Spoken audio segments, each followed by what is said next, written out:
वत्सल शरणागत वत्सल दया सिंधु कृपा सिंधु षडगुण ऐश्वर्य संपन्न श्री पंढरीनाथ भगवान की असीम कृपा करुणा से तथा कैवल्य साम्राज्य चक्रवर्ती श्री संत ज्ञानेश्वर महाराज, वैराग्य राग रसिक श्री जगतगुरु तुकाराम महाराज, शांति ब्रह्म एकनाथ महाराज आदि संत महापुरुषों के दिव्य अनुग्रह से तथा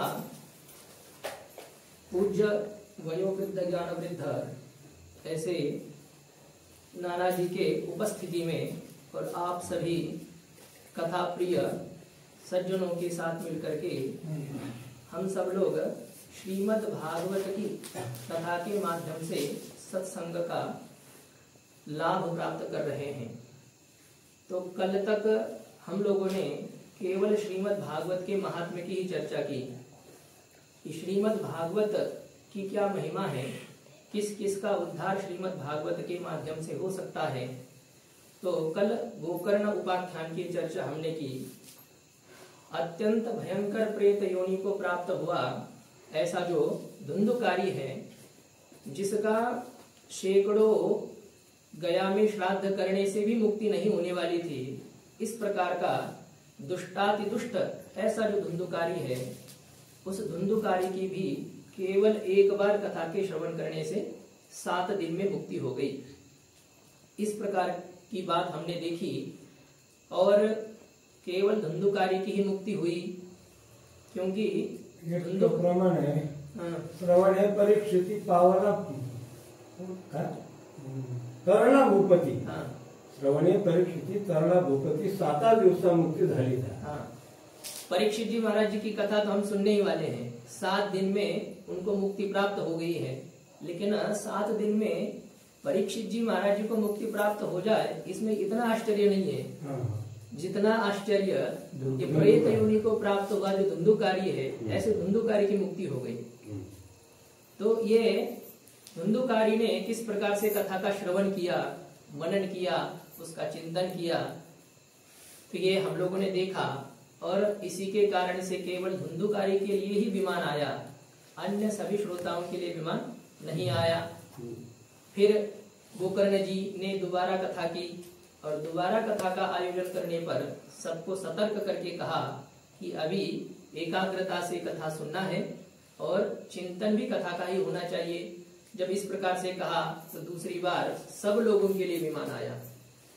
वहां के बैठे हुए श्रोताओं के लिए विमान तो आया ही आया, लेकिन गोकर्ण जी के गांव के कुत्ते, चांडाल, बिल्ली, बंदर, भालू आदि जितने पशु पक्षी थे, उन सभी को लेने के लिए, वैकुंठ लोक ले जाने के लिए विमान आए और सभी ने चतुर्भुज रूप धारण करके भगवत धाम की प्राप्ति की। ऐसे इस कथा की महिमा है, ऐसा हम लोगों ने देखा। तो अभी तो हम लोगों ने कथा में प्रवेश तक नहीं किया है।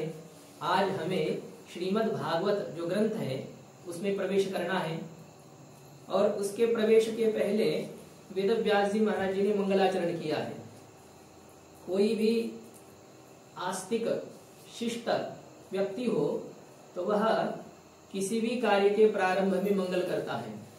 मंगल करना मतलब क्या है?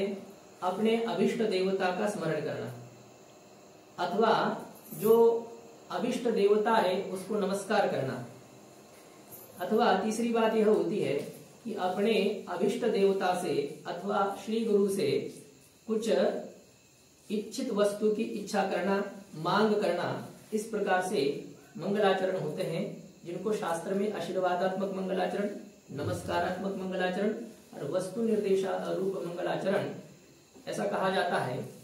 तो मंगल करना यह आवश्यक है। अब आप सब लोग किसान हैं, फिर भी इसका ध्यान जरूर रखते हैं।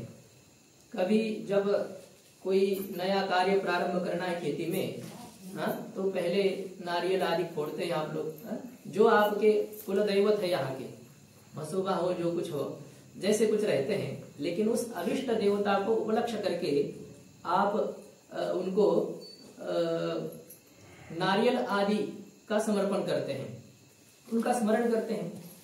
हमारे कार्य में कोई विघ्न न आए, मंगलाचरण इसलिए होता है कि हमें कोई विघ्न न आए और हमारा कार्य संपन्न हो जाए। जिस उद्देश्य से हमने कार्य का प्रारंभ किया है वह कार्य हमारा सफल होना चाहिए।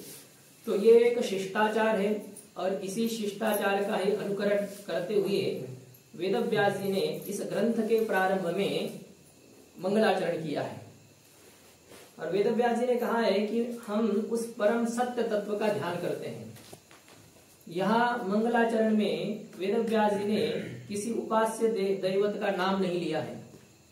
कृष्णम परम धीमहि, रामम परम धीमहि, शिवम परम धीमहि ऐसा नहीं कह करके सत्य स्वरूप परम तत्व जो परमात्मा है उसका हम ध्यान करते हैं।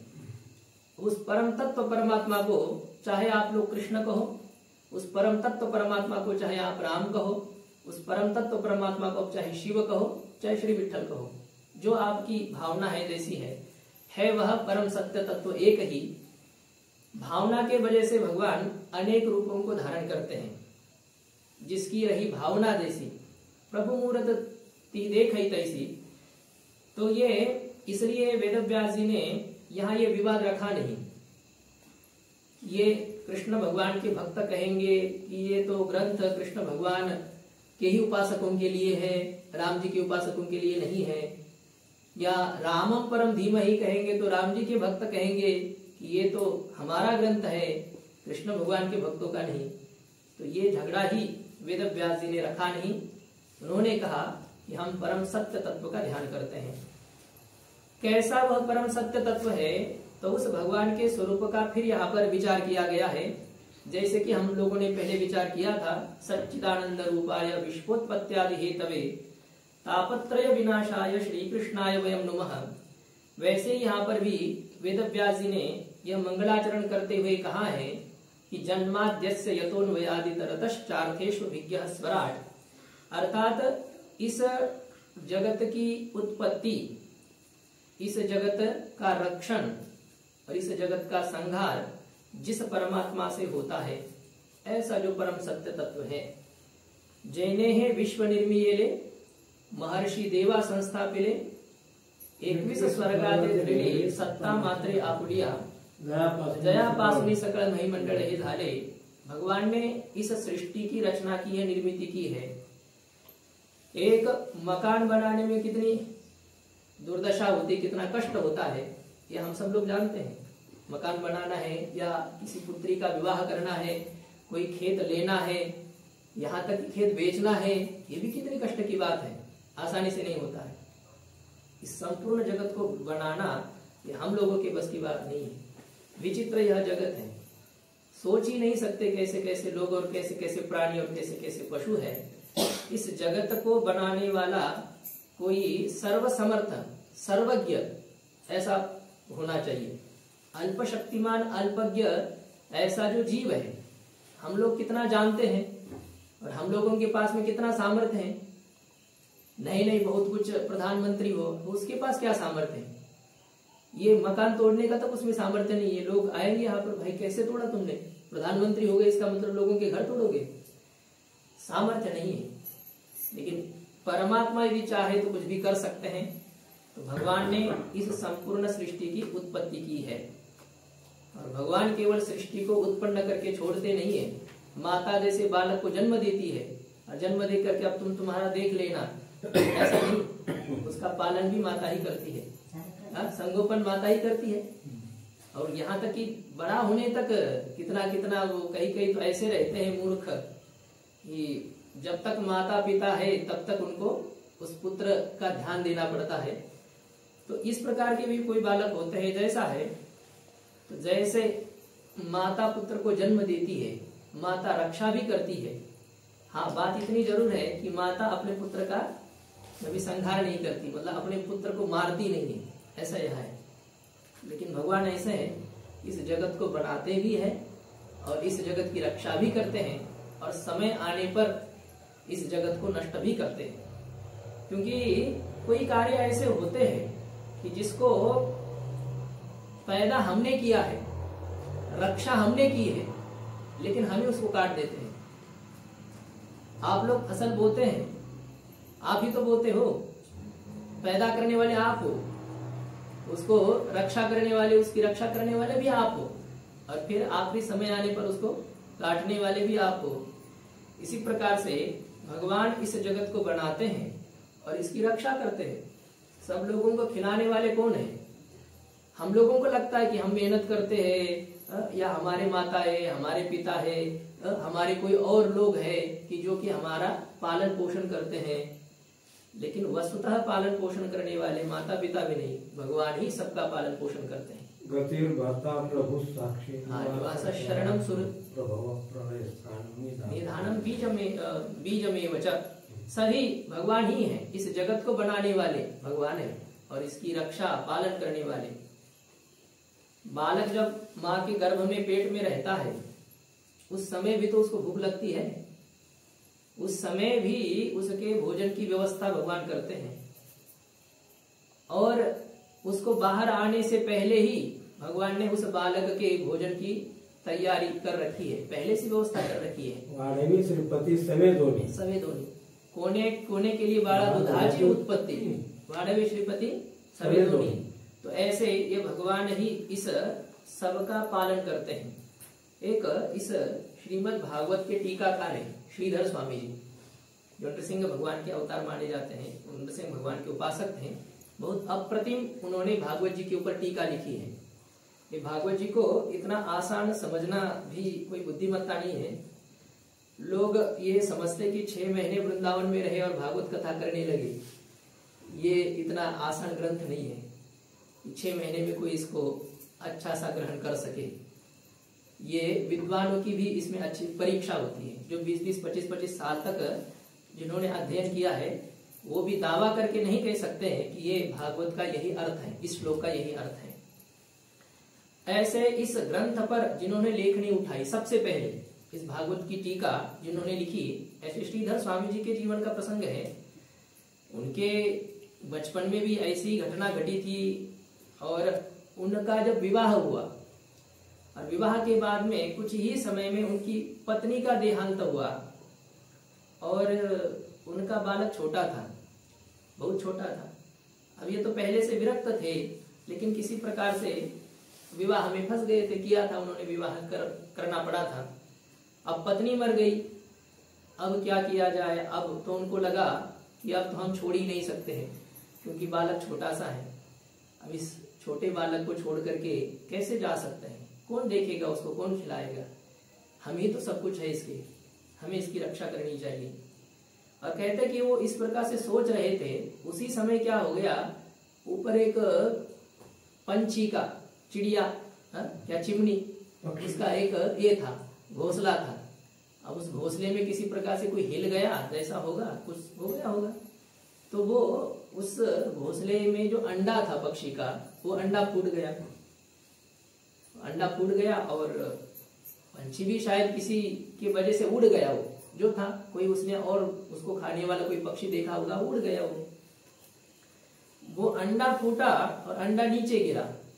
नीचे गिरा तो उससे वो जो बालक था उसमें अंडे में वो पैदा हो गया, उसका जन्म हो गया।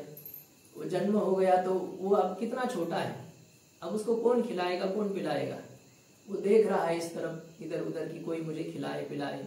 श्रीधर स्वामी जी उसके तरफ देख रहे थे, उनको बहुत दया आ गई, क्या किया जाए। और कहते उतने में ही ऊपर से एक जो कीड़ा रहता ना, छोटा सा अड़ी, हम लोग कहते हैं अड़ई, तो वो कीड़ा उसमें गिर गया।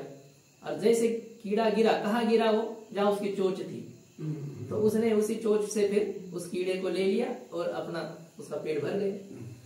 तो उन्होंने देखा कि जब अभी अभी पैदा हुआ वह पंछी का बच्चा था और उस समय भी उसके खाने की व्यवस्था भगवान ने कर रखी है, तो हम बेकार की चिंता करते हैं कि मेरा छोटा सा बालक है और इसको छोड़ करके मैं कैसे जा सकता हूँ। उन्होंने शिक्षा ली और तुरंत वहां से वो चल दिए। तो क्या है, तो भगवान तो व्यवस्था सबकी करके ही रखते हैं, बाकी हम समझते हैं कि हमारे बिना कैसा होगा, इसलिए भगवान कहते कोई बात नहीं, अब तुम यदि अपने जिम्मेदारी समझ करके कर रहे हो तो बहुत अच्छी बात है, हमारे काम में हाथ बटा रहे हो, हमें मदद कर रहे हो। इस जगत का पालन करने वाले विश्वंभर परमात्मा है। छत्रपति शिवाजी महाराज जी के भी जीवन में प्रसंग आता है एक, कि अकाल पड़ गया किसी समय में, बारिश ही नहीं हुई बहुत दिनों तक, ऐसा ही रहा, लोग अन्न करने लगे, दुष्काल बढ़ा। तो हाँ दुष्काल जो है वो, तो छत्रपति महाराज जी तो उनका कोई ज्यादा सामर्थ्य नहीं था, लेकिन जितना था तो उन्होंने सोचा कि कम से कम हमारे राज्य में जितने लोग हैं उनको कष्ट नहीं होना चाहिए, और यह भी है कि उनको ऐसे फोकट में नहीं बांटना है। ये जो राशन आदि की व्यवस्था है ना, ये फोकट बांटने से वो आलसी हो जाते हैं, तो वैसे मिल रहा है तो फिर क्या करने की जरूरत है, वो पड़े रहते फिर, और जो कुछ पैसा आता है तो पीते और बाकी जो है उसको उड़ाते, क्योंकि फोकट का अन्न मिल रहा है। इसलिए पहले अन्न ऐसा फोकट बांटना उचित नहीं है, उनसे कष्ट करवाओ। तो छत्रपति जी ने जो आजकल भी सरकार करती है ना, वो ग्राम विकास योजना, क्या क्षेत्र मनरेगा, हाँ मनरेगा, हाँ कुछ रहता है ना, कुछ काम निकालते हैं सरकार, महात्मा गांधी मनरेगा, हाँ विकास योजना, मनरेगा, हाँ तो कुछ रास्ते के काम, रोजगार हमी योजना जो होती है उस प्रकार से कुछ ना कुछ हाँ कुछ कार्य निकालते हैं। छत्रपति जी ने भी एक बहुत बड़ा तालाब निर्माण करने की योजना रखी और सबको कहा कि आप सब लोगों को खाने पीने के लिए सब व्यवस्था यहाँ होगी, रहने के लिए जो कुछ आपको जरूरी है वो सब मिलेगा, ये तालाब हमको खोदना है। तालाब खोदने का काम शुरुआत हो गया, बहुत बड़ा तालाब खोदा जा रहा था। छत्रपति जी के मन में अहंकार हो गया कि इतने लोगों का मैं भरण पोषण करता हूँ, देखो अब नहीं तो ये लोग तो भूख से मर जाते, और हमने उनको रोजगार दे करके इनकी व्यवस्था की है। तो ऐसा मन में जब घमंड हो गया, रामदास स्वामी जी वहीं पर थे ही, रामदास स्वामी जी समझ गए कि इनको कुछ बाधा हो गई है अहंकार की। तो उन्होंने छत्रपति जी को कहा कि आइए थोड़ा सा हम भी तालाब देखने के लिए चलते हैं। तो तालाब देखने के लिए गए, तो बहुत बड़ा सा पत्थर था। तो रामदास स्वामी जी ने कहा इस पत्थर को आप तोड़िए। तो अब गुरु जी कह रहे राजा है तो क्या है, वो मानना पड़ेगा, मानना चाहिए। तो उन्होंने वो जो है घन तोड़ने वाला फोड़ने वाला वो ले लिया और उसको फोड़ने लगे, वो भी तो सशक्त थे ही। तो उन्होंने उस पत्थर को फोड़ा। जैसे पत्थर को फोड़ा तो उस पत्थर के दो टुकड़े जब हो गए तो उसके बीच में एक मेंढक दिखाई दिया, बड़ा धष्टपुष्ट ऐसा मेंढक था, पुष्ट ऐसा मेंढक था।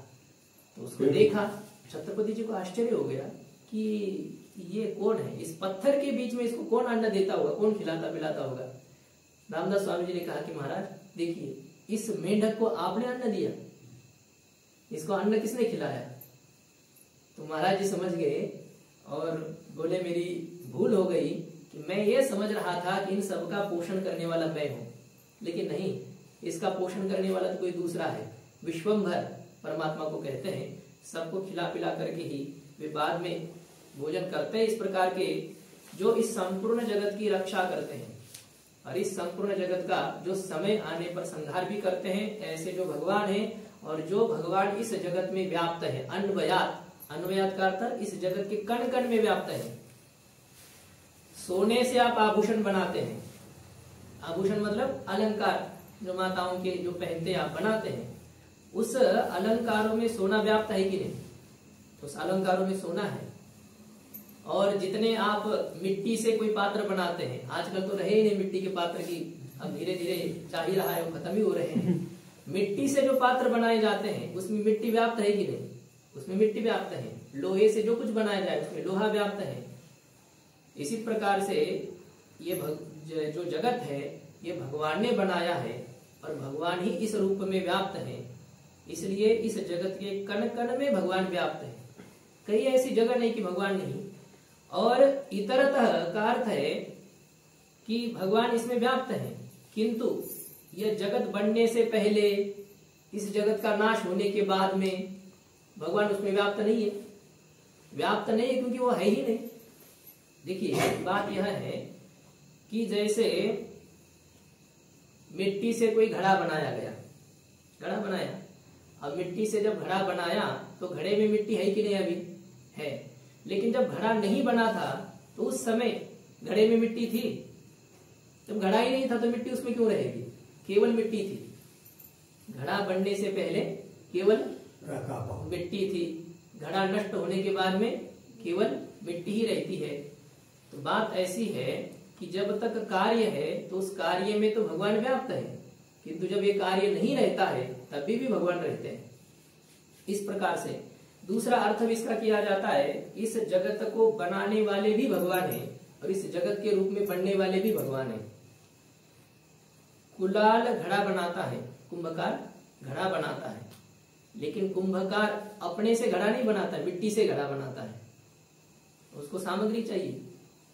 भोजन बनाने वाले को आपने बुलाया, पाचक को क्या कहते हैं उसको, रसोई, आचार्य, उसको बुलाया।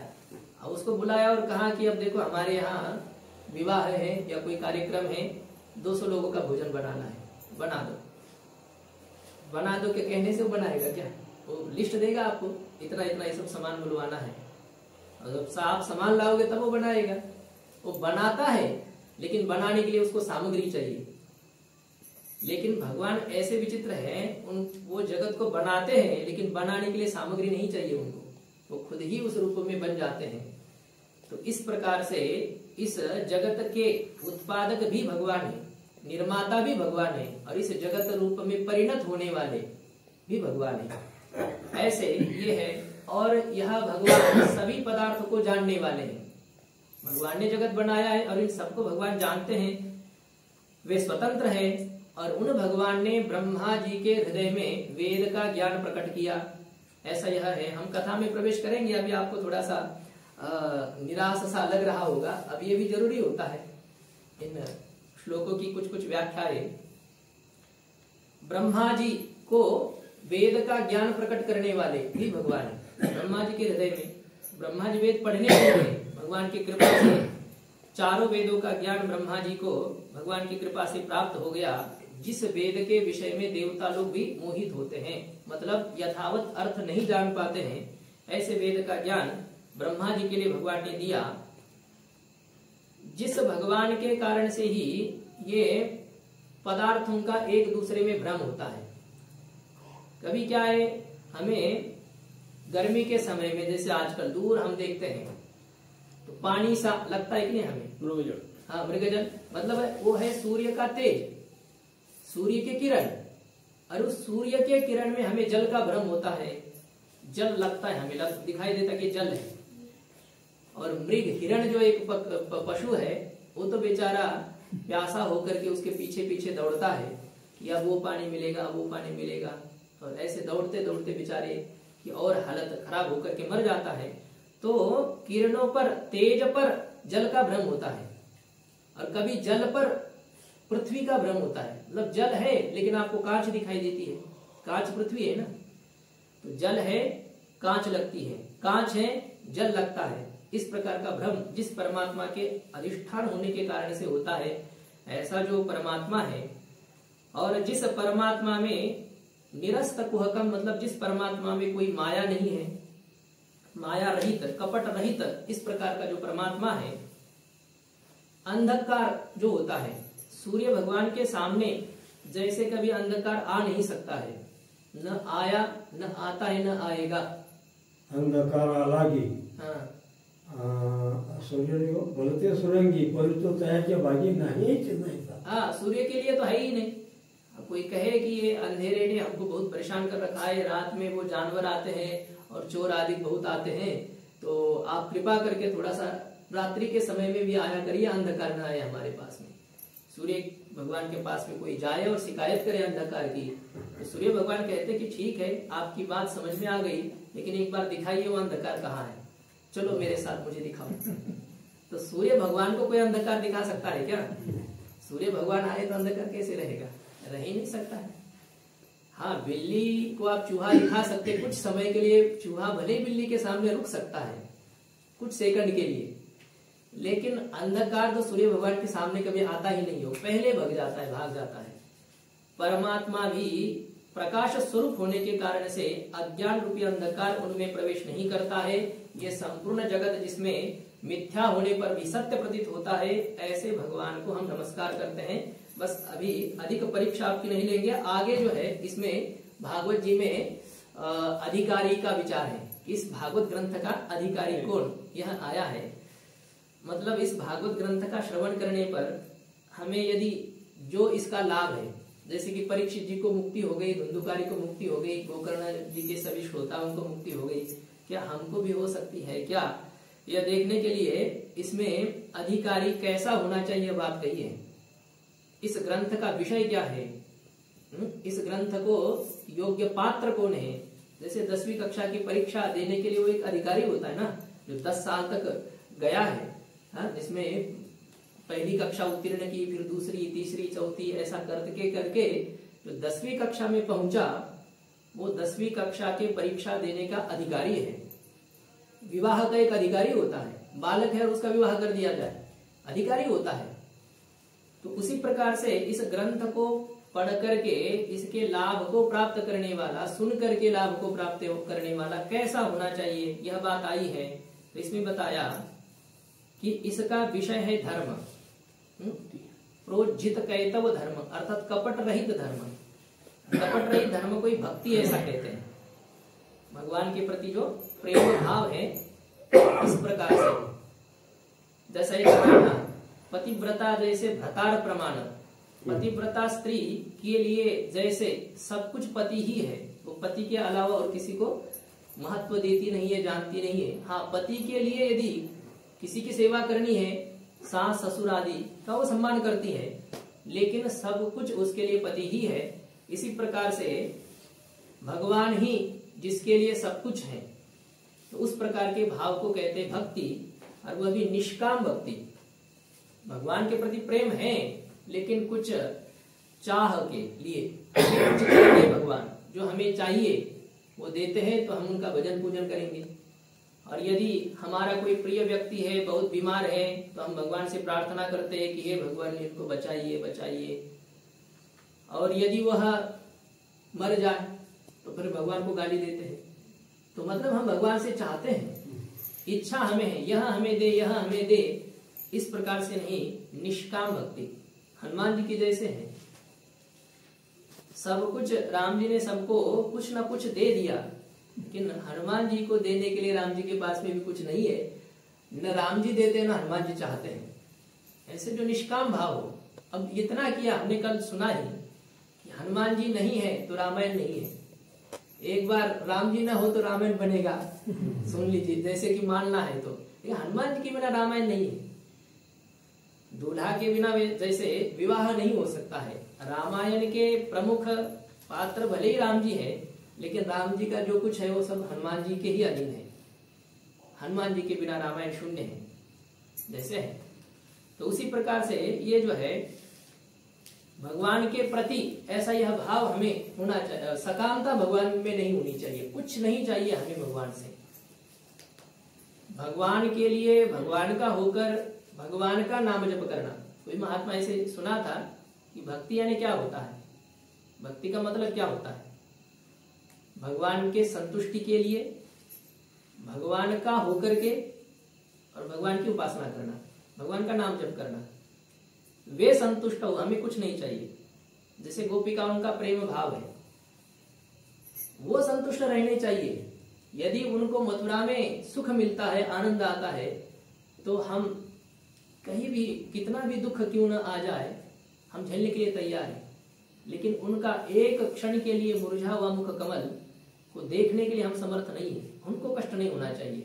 इस प्रकार का जो भाव है, ये इसको कहते हैं निष्काम प्रेम भगवान के प्रति, उनके ही प्रीति के लिए।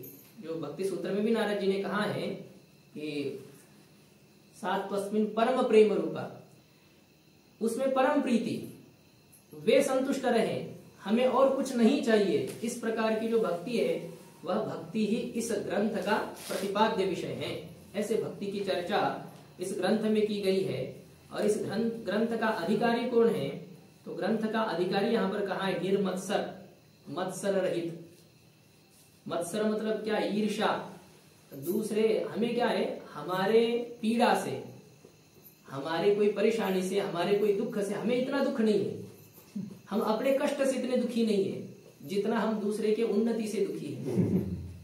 दूसरा बहुत बढ़ रहा है आगे, बहुत वो क्या है, खेती में अच्छी फसल आ गई और उसके लड़के भी अच्छे पढ़ करके कोई बहुत जॉब इंजीनियर कुछ हो गए ऐसे, तो उनको देख करके, दूसरे के उन्नति को देख करके हमें जितनी परेशानी है, हमारे परेशानी से हमें परेशानी नहीं है। इसे कहते हैं मत्सर।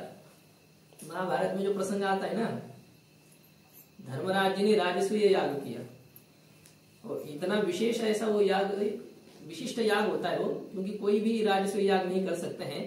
इस भागवत जी में भी राजसूय याग करने वाले 2-3 ही महापुरुष हैं।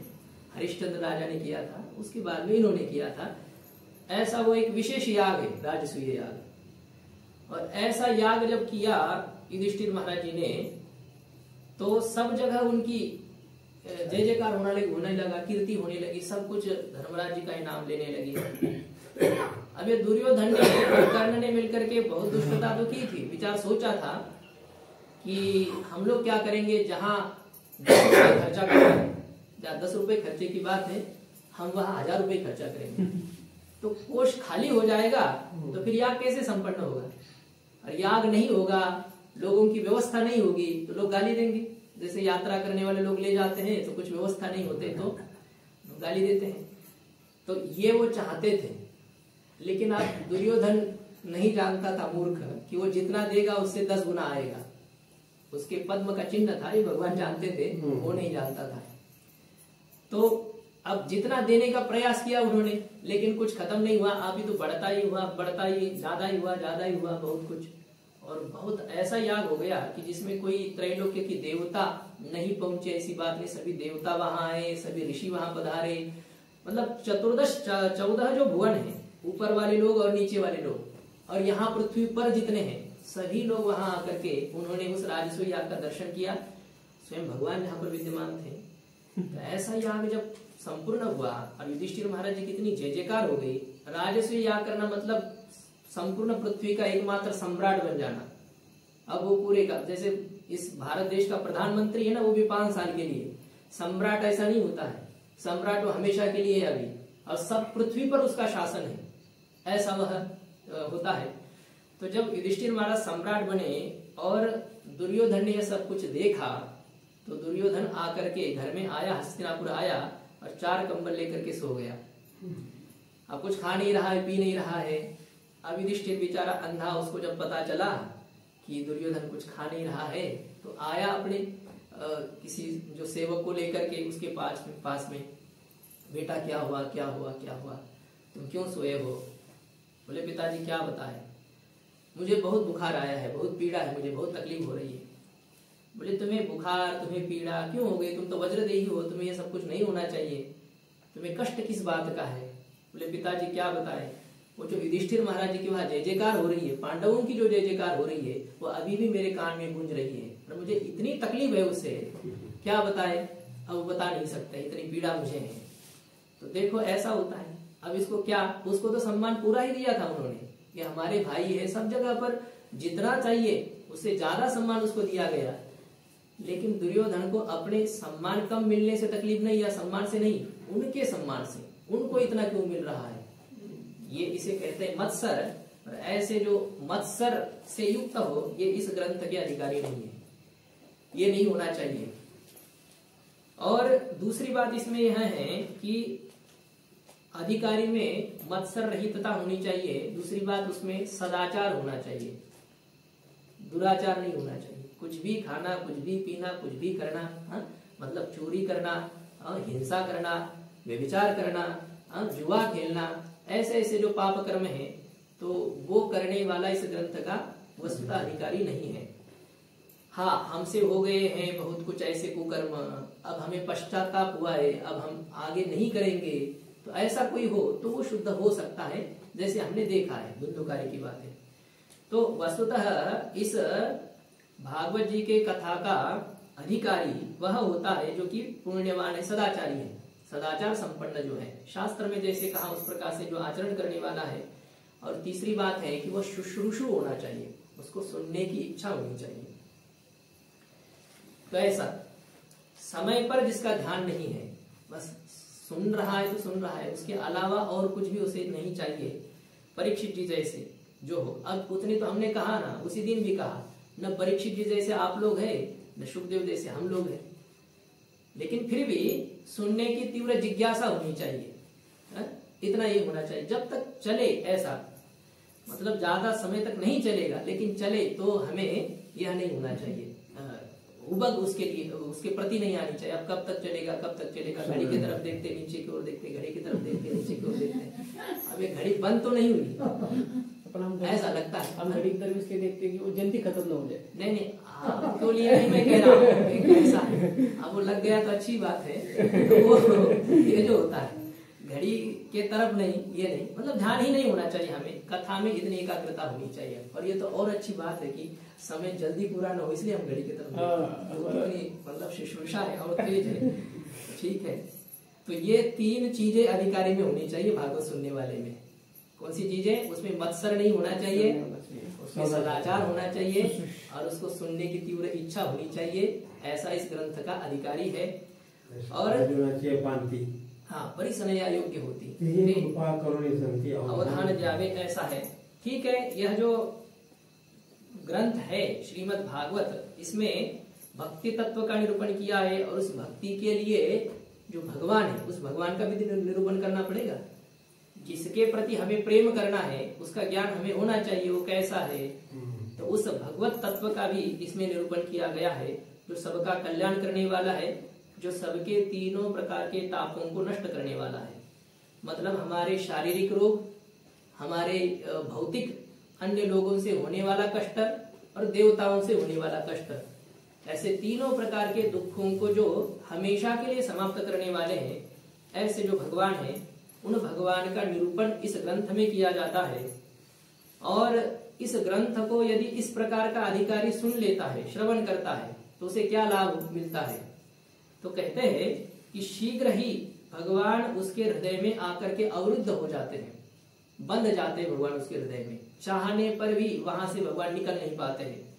जैसे कहते, धरीला पंढरीचा चोर, गळा बांधुनिया दूर, हृदय बंदी खाना केला आत विठ्ठल कोंडीला। जैसे जनाबाई जी कह रही है कि हमने हृदय को ही कारागार बनाया, हृदय रूपी कारागार में हमने किस कैदी को डाला है? बहुत बड़े चोर को डाला है। वो डकैत है, वो ऐसा मतलब चोर एक सामान्य चोर होता है कि जो व्यक्ति सामने नहीं और उसकी वस्तु उठाई, उसे तो चोर कहते हैं।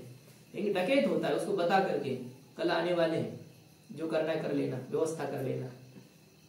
तो इस प्रकार से कह करके जो चोरी करने वाला है उसे डकैत कहते हैं।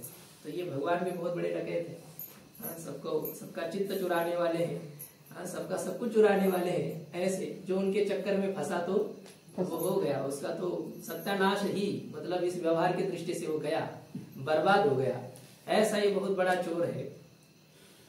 तो ये इस भगवान को अवरुद्ध किया, जनाबाई जी जैसे कह रही है, उसी प्रकार से ये भागवत की कथा श्रवण करने पर भी भगवान हमारे चित्त में बंध जाते हैं, चाहने पर भी बाहर नहीं निकलते हैं। बिल्वमंगल महाप्रभु जी की जैसी बातें आती है, उनका पूरा प्रसंग तो हमें देखना नहीं है, चरित्र कहीं कहीं इधर उधर जाता है, क्योंकि आज कम से कम हमें परीक्षित जी के जन्म तक पहुंचना चाहिए। वैसे तो साप्ताहिक कथा की दृष्टि से चतुर्थ दिन में भगवान श्री कृष्ण का जन्म होना चाहिए। हाँ, एक दशम स्कंद में प्रवेश होना चाहिए। अभी तो हम प्रथम स्कंद में प्रवेश कर रहे हैं, इसलिए बहुत लंबी सफर करनी है, बहुत दूर जाना है। तो केवल ये है कि जब उन्होंने ही अपने आंख को फोड़ दिया, किस कारण से? वो चरित्र अन्य है। जब वो अंधे हो गए, वृंदावन की ओर निकले हैं, कुछ दिखाई तो देता नहीं है, अब निकले भगवत भरोसे, जो है उनको पालन करना है, जीवित रखना है तो रखे, और मारना है तो मारे, जो कुछ करना है। जैसे इस भाव से निकले भजन करते हुए, और ऐसे पहाड़ी से जा रहे थे। पहाड़ आया कहीं? सूरदास जी, बिल्वमंगल महाप्रभु जी के जीवन में ये तो जा रहे थे ऐसे। अब पहाड़ से जब जा रहे थे, और ऐसे अभी आगे एक ये आ गया, खाई आ गई, दरी वो आ गई। अब उनको तो दिखता नहीं है वो क्या है, वो तो चलते ही गए, जा ही रहे थे। तो भगवान को लगा कि यदि ये आगे जाएंगे तो ये हो जाएगा, तो फिर लोग हमें आगे क्या कहेंगे, हमें तो रक्षा करनी चाहिए। तो भगवान ने तुरंत एक ग्वाले का रूप धारण किया, बच्चे का, छोटे से, और कहा बाबा बाबा रुको रुको रुको, आवाज लगाई तो रुक गए वो। और जाकर के भगवान ने तुरंत उनका हाथ पकड़ लिया, बोले बाबा उधर कहाँ जा रहे हैं, उधर तो बहुत बड़ी खाई है, मरना है क्या? बोले बेटा क्या करे, दिखता नहीं है। बोले बाबा आपको कहाँ जाना है? तो बोले वृंदावन जाना है। अच्छा बाबा मुझे भी वृंदावन जाना है, चलो मैं आपको वृंदावन छोड़ता हूँ। अब भगवान ने उनका हाथ पकड़ा और हाथ पकड़ करके भगवान ले जाने लगे। अब वृंदावन तो कई कोस था, लेकिन भगवान को तो क्या अशक्य है, वो कुछ भी कर सकते हैं। तुरंत एक आधे घंटे में वृंदावन पहुंचा दिया उन्होंने। भगवान ने वृंदावन आ गया और कहा कि बाबा अब ये वृंदावन आया है, अब मैं चलता हूँ। अब मेरे घर वाले मेरी राह देख रहे होंगे, मेरी मैया बाबा, अब मैं जाता हूँ। तो बिल्व मंगल महाप्रभु समझ गए कि ऐसे परिस्थिति में आकर के जहाँ पर कोई पंछी का भी आवाज नहीं था और वहां एक ग्वाला आता है, ग्वाले का बालक आता है, मुझे आवाज लगाता है और केवल बचाता, ये बात नहीं मुझे वृंदावन में आकर के छोड़ता है, ये कृष्ण भगवान के अलावा कोई हो नहीं सकता है। तो उन्होंने कहा कि बेटा अब मैं तुम्हारा हाथ नहीं छोड़ूंगा। तो अब पहले अंधे बहुत चालाक होते, सुनते भी है ना कि अंधे का जब आप हाथ पकड़ते हैं ना तो अंधा उसका हाथ पकड़ता है, ऐसे ही होता है, क्योंकि ये छोड़ करके न जाए इसलिए वो पकड़ लेता है। हम अंधे का हाथ पकड़ते हैं, लेकिन अंधा क्या करता है, हमारा हाथ पकड़ लेता है, तो छोड़े नहीं। तो पहले तो ठीक था, भगवान कृष्ण ने पकड़ा था, लेकिन अब जब ये बात उनके समझ में आई तो उन्होंने कस करके पकड़ लिया भगवान को, कहा कि मैं तुम्हें छोड़ूंगा नहीं, छोड़ूंगा नहीं। तो भगवान ने कहा कि कैसे नहीं छोड़ेगा बाबा, तुमको यहाँ ला करके रखा है और तुम उल्टा मेरा हाथ पकड़े हो। बोले कुछ भी हो नहीं छोड़ूंगा ऐसा। भगवान है, भगवान के सामर्थ्य और वो एक वृद्ध उसके सामने, उसमें क्या कितना अंतर है। हाथ छटका करके भगवान भगे वहां से, जैसे भगे तो बिल्व मंगल महाप्रभु जी ने कहा हाथ छुड़ा के जात है निर्मल जाने के मोर मोहे। तो ऐसा आगे कुछ है कि हृदय से यदि जाकर के देखोगे तो शूर कहाऊंगा तोर। तुम मेरे हाथ को छटक करके तो जा रहे हो, लेकिन यदि हिम्मत हो तुम्हारे में तो मेरे हृदय से जाकर के दिखाओ। मेरे हृदय से तुम जा नहीं सकते हो। मतलब भगवान भक्त के हृदय में ये हो जाते हैं, अवरुद्ध हो जाते हैं, बंध जाते हैं, चाह करके भी वहां से निकल नहीं पाते हैं। ये भागवत जी के कथा की महिमा है। आगे यह भागवत यह कहाँ है कि ये वेद रूपी कल्पतरु का, एक तो वेद है और मतलब कल्पतरु, कल्प वृक्ष, जैसे कहा उस दिन प्रमाण नाना जी ने बताया था, क्या है वो कल्पतरु चिंतामणि, पूर्वीची धनी आवड़ीची धनी कामधेनु कल्पतरु चिंतामणि। तो कल्पतरु ऐसा ये वृक्ष है कि उस वृक्ष के नीचे कोई बैठता है तो जो इच्छा करता है वो उसके सामने प्रकट हो जाता है। ऐसा है कल्पतरु खाली फळे येती मागे तरी। हाँ, कल्पतरु तळवटी जो कोणी बैसला, काय माने त्याला सांगा तुम्ही। जो कल्पतरु के वृक्ष के नीचे बैठा है उसके लिए क्या कम है। अब वो इच्छा करे और उसके सामने सब कुछ आ जाता है, जो कुछ चाहे वो आ जाता है। तो ये वेद ही मानो कल्पतरु है और उस वेद रूपी कल्पतरु, अब कल्पतरु में इतना सामर्थ्य है, अब कल्पतरु का फल कैसे होगा। जो पेड़ इतना सामर्थ्य वाला है, अब उस पेड़ का सारा स्वरूप फल कितना मीठा होगा, उसमें कितना सामर्थ्य होगा। तो वेद रूपी कल्पतरु का यह फल है, और ये फल कच्चा फल नहीं है, ये पका हुआ फल है। कच्चा फल में स्वाद नहीं रहता है, पके फल में स्वाद रहता है। तो वेद रूपी कल्पतरु का एक पका हुआ फल है। और शुक मुखादमृत द्रव संयुतम, और सुखदेव भगवान के मुख कमल के संस्पर्श के कारण से ये अमृत के समान रस से युक्त हो चुका है। ये कहते हैं ना, तोते ने जिस फल को अपनी चोंच लगाई वो फल मीठा ही होता है। वो आपको सोचने की जरूरत नहीं है मीठा है या नहीं है, क्योंकि उसमें भगवान ने ये सामर्थ्य, ऐसा सामर्थ्य उसमें है कि वो खट्टे फल को चोंच ही नहीं लगाता है।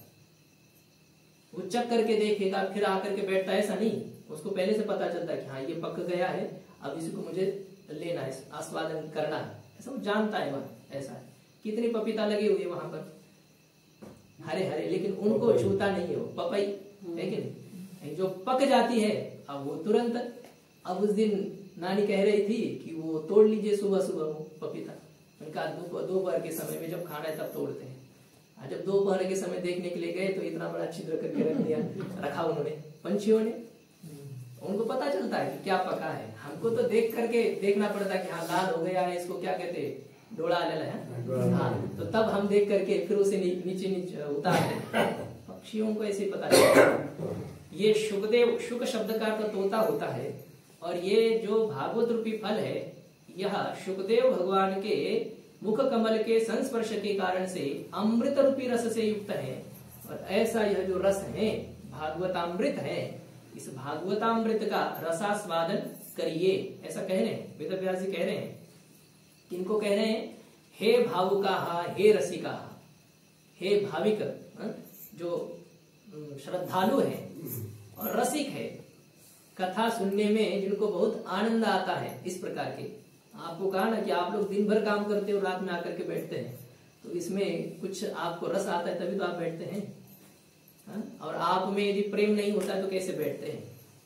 बहुत काम है ना, और भी कर सकते हैं, आराम से सो सकते हैं, टीवी चला सकते हैं, और अच्छे अच्छे सीरियल उसमें आते हैं जैसे आप चाहते हैं, मनोरंजक बहुत है उसमें, लेकिन आप यहाँ आकर के बैठते हैं। और समस्या यह भी है कि अब आप लोगों के तो कुछ है, सब भाषा पूरी समझती होगी, लेकिन कुछ माताएं हैं कि इनको पूरी भाषा भी समझ में नहीं आती, फिर भी आकर के बैठती है। तो ये रसिका भावुका, ये कथा के जो शब्द होते हैं ना, ये चाहे जिस भाषा के हो, ये यदि कान में जाते हैं ना तो उसका प्रभाव जरूर होता है। आप अग्नि को जान करके पैर उसके ऊपर रखो, चाहे अनजाने में रखो, वो जलाती है। चलो जहर को आप जान करके पी लो, चाहे अनजाने में पी लो, मरना पड़ेगा। हाँ, मरना होगा। ऐसा इसी प्रकार से ये भागवत के शब्द ऐसे हैं जो चाहे जिस भाषा के हो, यदि कान में जाएंगे ना तो उसका कल्याण होगा। हमारी नानी जी है बूढ़ी, तो उनको कहा कि आपको हिंदी समझ में आएगी क्या?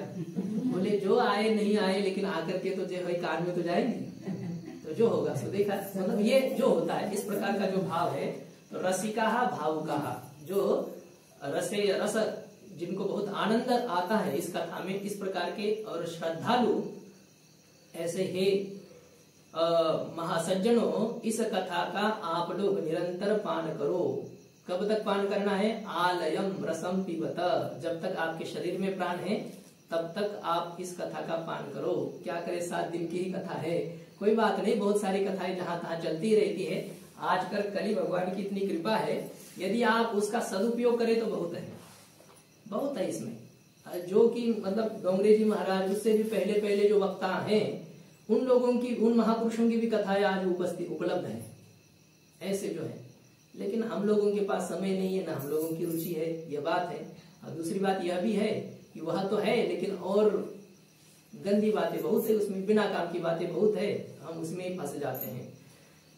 तो आलयम रसम पीबत, जब तक आप जीवित हो तब तक इस रस का आस्वादन करो, इस प्रकार से कहा है। फिर अब कथा का प्रारंभ हो रहा है कि नैमिषारण्य में 88,000 ऋषियों के साथ शौनक जी यज्ञ का बहाना करके वहां कथा को सुनने के लिए गए हैं नैमिषारण्य के स्थान पर। और जब वे कथा सुनने के लिए गए तो वहां सूत जी महाराज पधारे हैं। हम लोगों ने महात्म्य में चर्चा की ही थी। सूत जी महाराज जी जब आए तो उनका जो आदरातिथ्य करना होता है, उनका पूजन आदि करके उनको आसन पर बिठा करके फिर शौनक जी ने कुछ प्रश्न पूछे हैं। उस प्रश्न में कौन से प्रश्न हैं? तो प्रथम प्रश्न उन्होंने पूछा है कि पुंसाम एकांततः श्रेयः तन्नः शंसितुमर्हसि। हे सूत जी महाराज, आप सब कुछ जानते हैं, इतिहास, पुराण, धर्मशास्त्र आदि सबका आपने अध्ययन किया है, और इसलिए आप को ये अच्छी सी जानकारी है कि हम लोगों के कल्याण का सर्वोपरि सर्वोत्कृष्ट साधन क्या है। कलिकाल ग्रसित मनुष्यों के लिए कल्याण का सरल और उत्कृष्ट निश्चित ऐसा साधन कौन सा है, इस प्रकार से प्रथम प्रश्न पूछा है।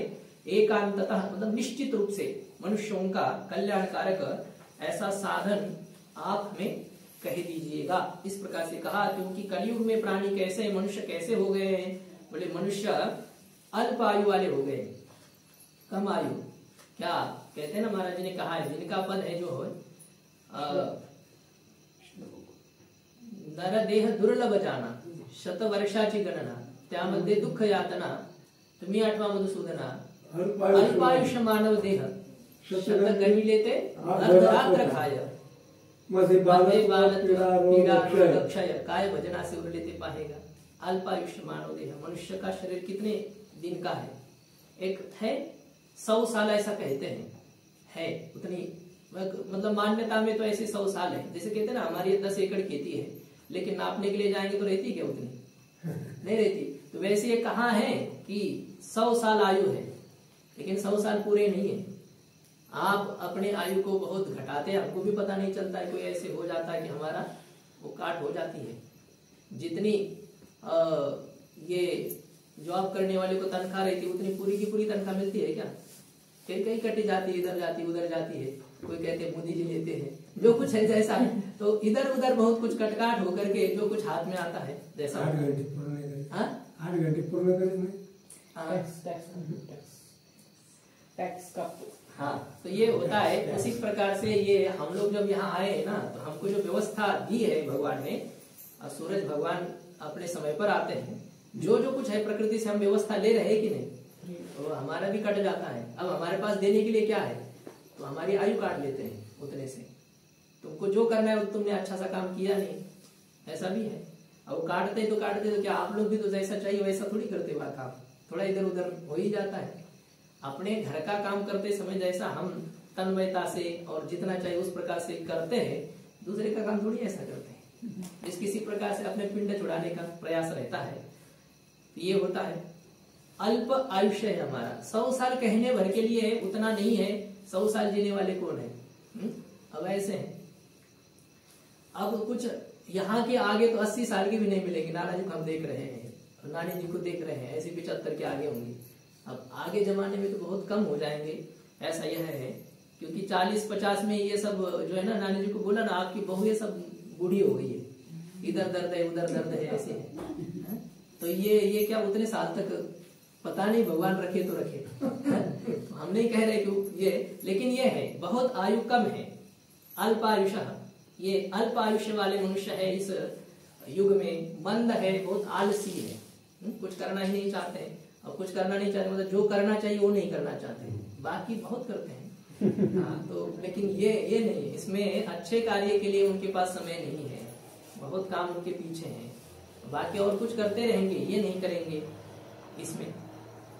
वैसे तो कहा गया कोटिम त्यक्त्वा हरिम भजे, सब काम को छोड़ करके भगवान की कथा कहीं चल रही है, जो कुछ हो रहा है, कीर्तन हो रहा है, तो सब काम छोड़ करके वहां आना चाहिए, ऐसे कहा है।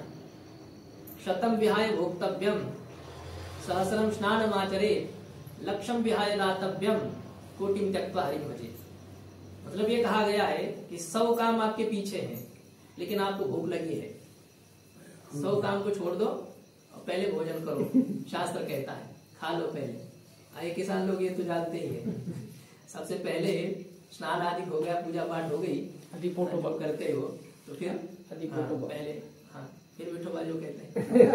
अच्छा ये भी है, मतलब पूजा पाठ पहले नहीं होता।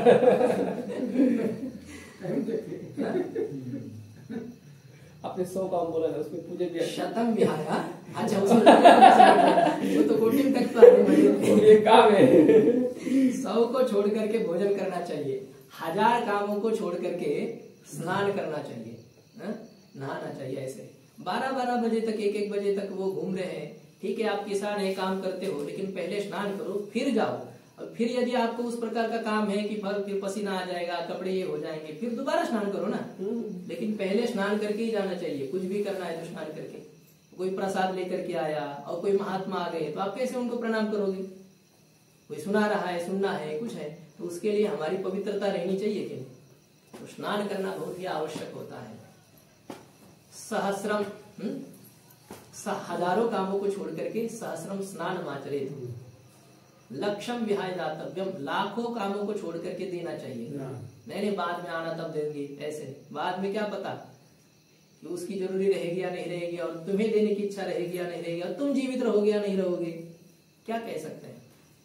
जो कहते हैं परीक्षित जी, ये धर्मराज जी ने भी जो कहा था ना कि कोई याचक आ गया, कहा कि कल आ जाना। हाँ, तो ये जब कहा है, सुना है, आप लोगों को पता है, तो उन्होंने कहा कल, तब भीमसेन ने मिठाई बंटवाना शुरुआत कर दिया।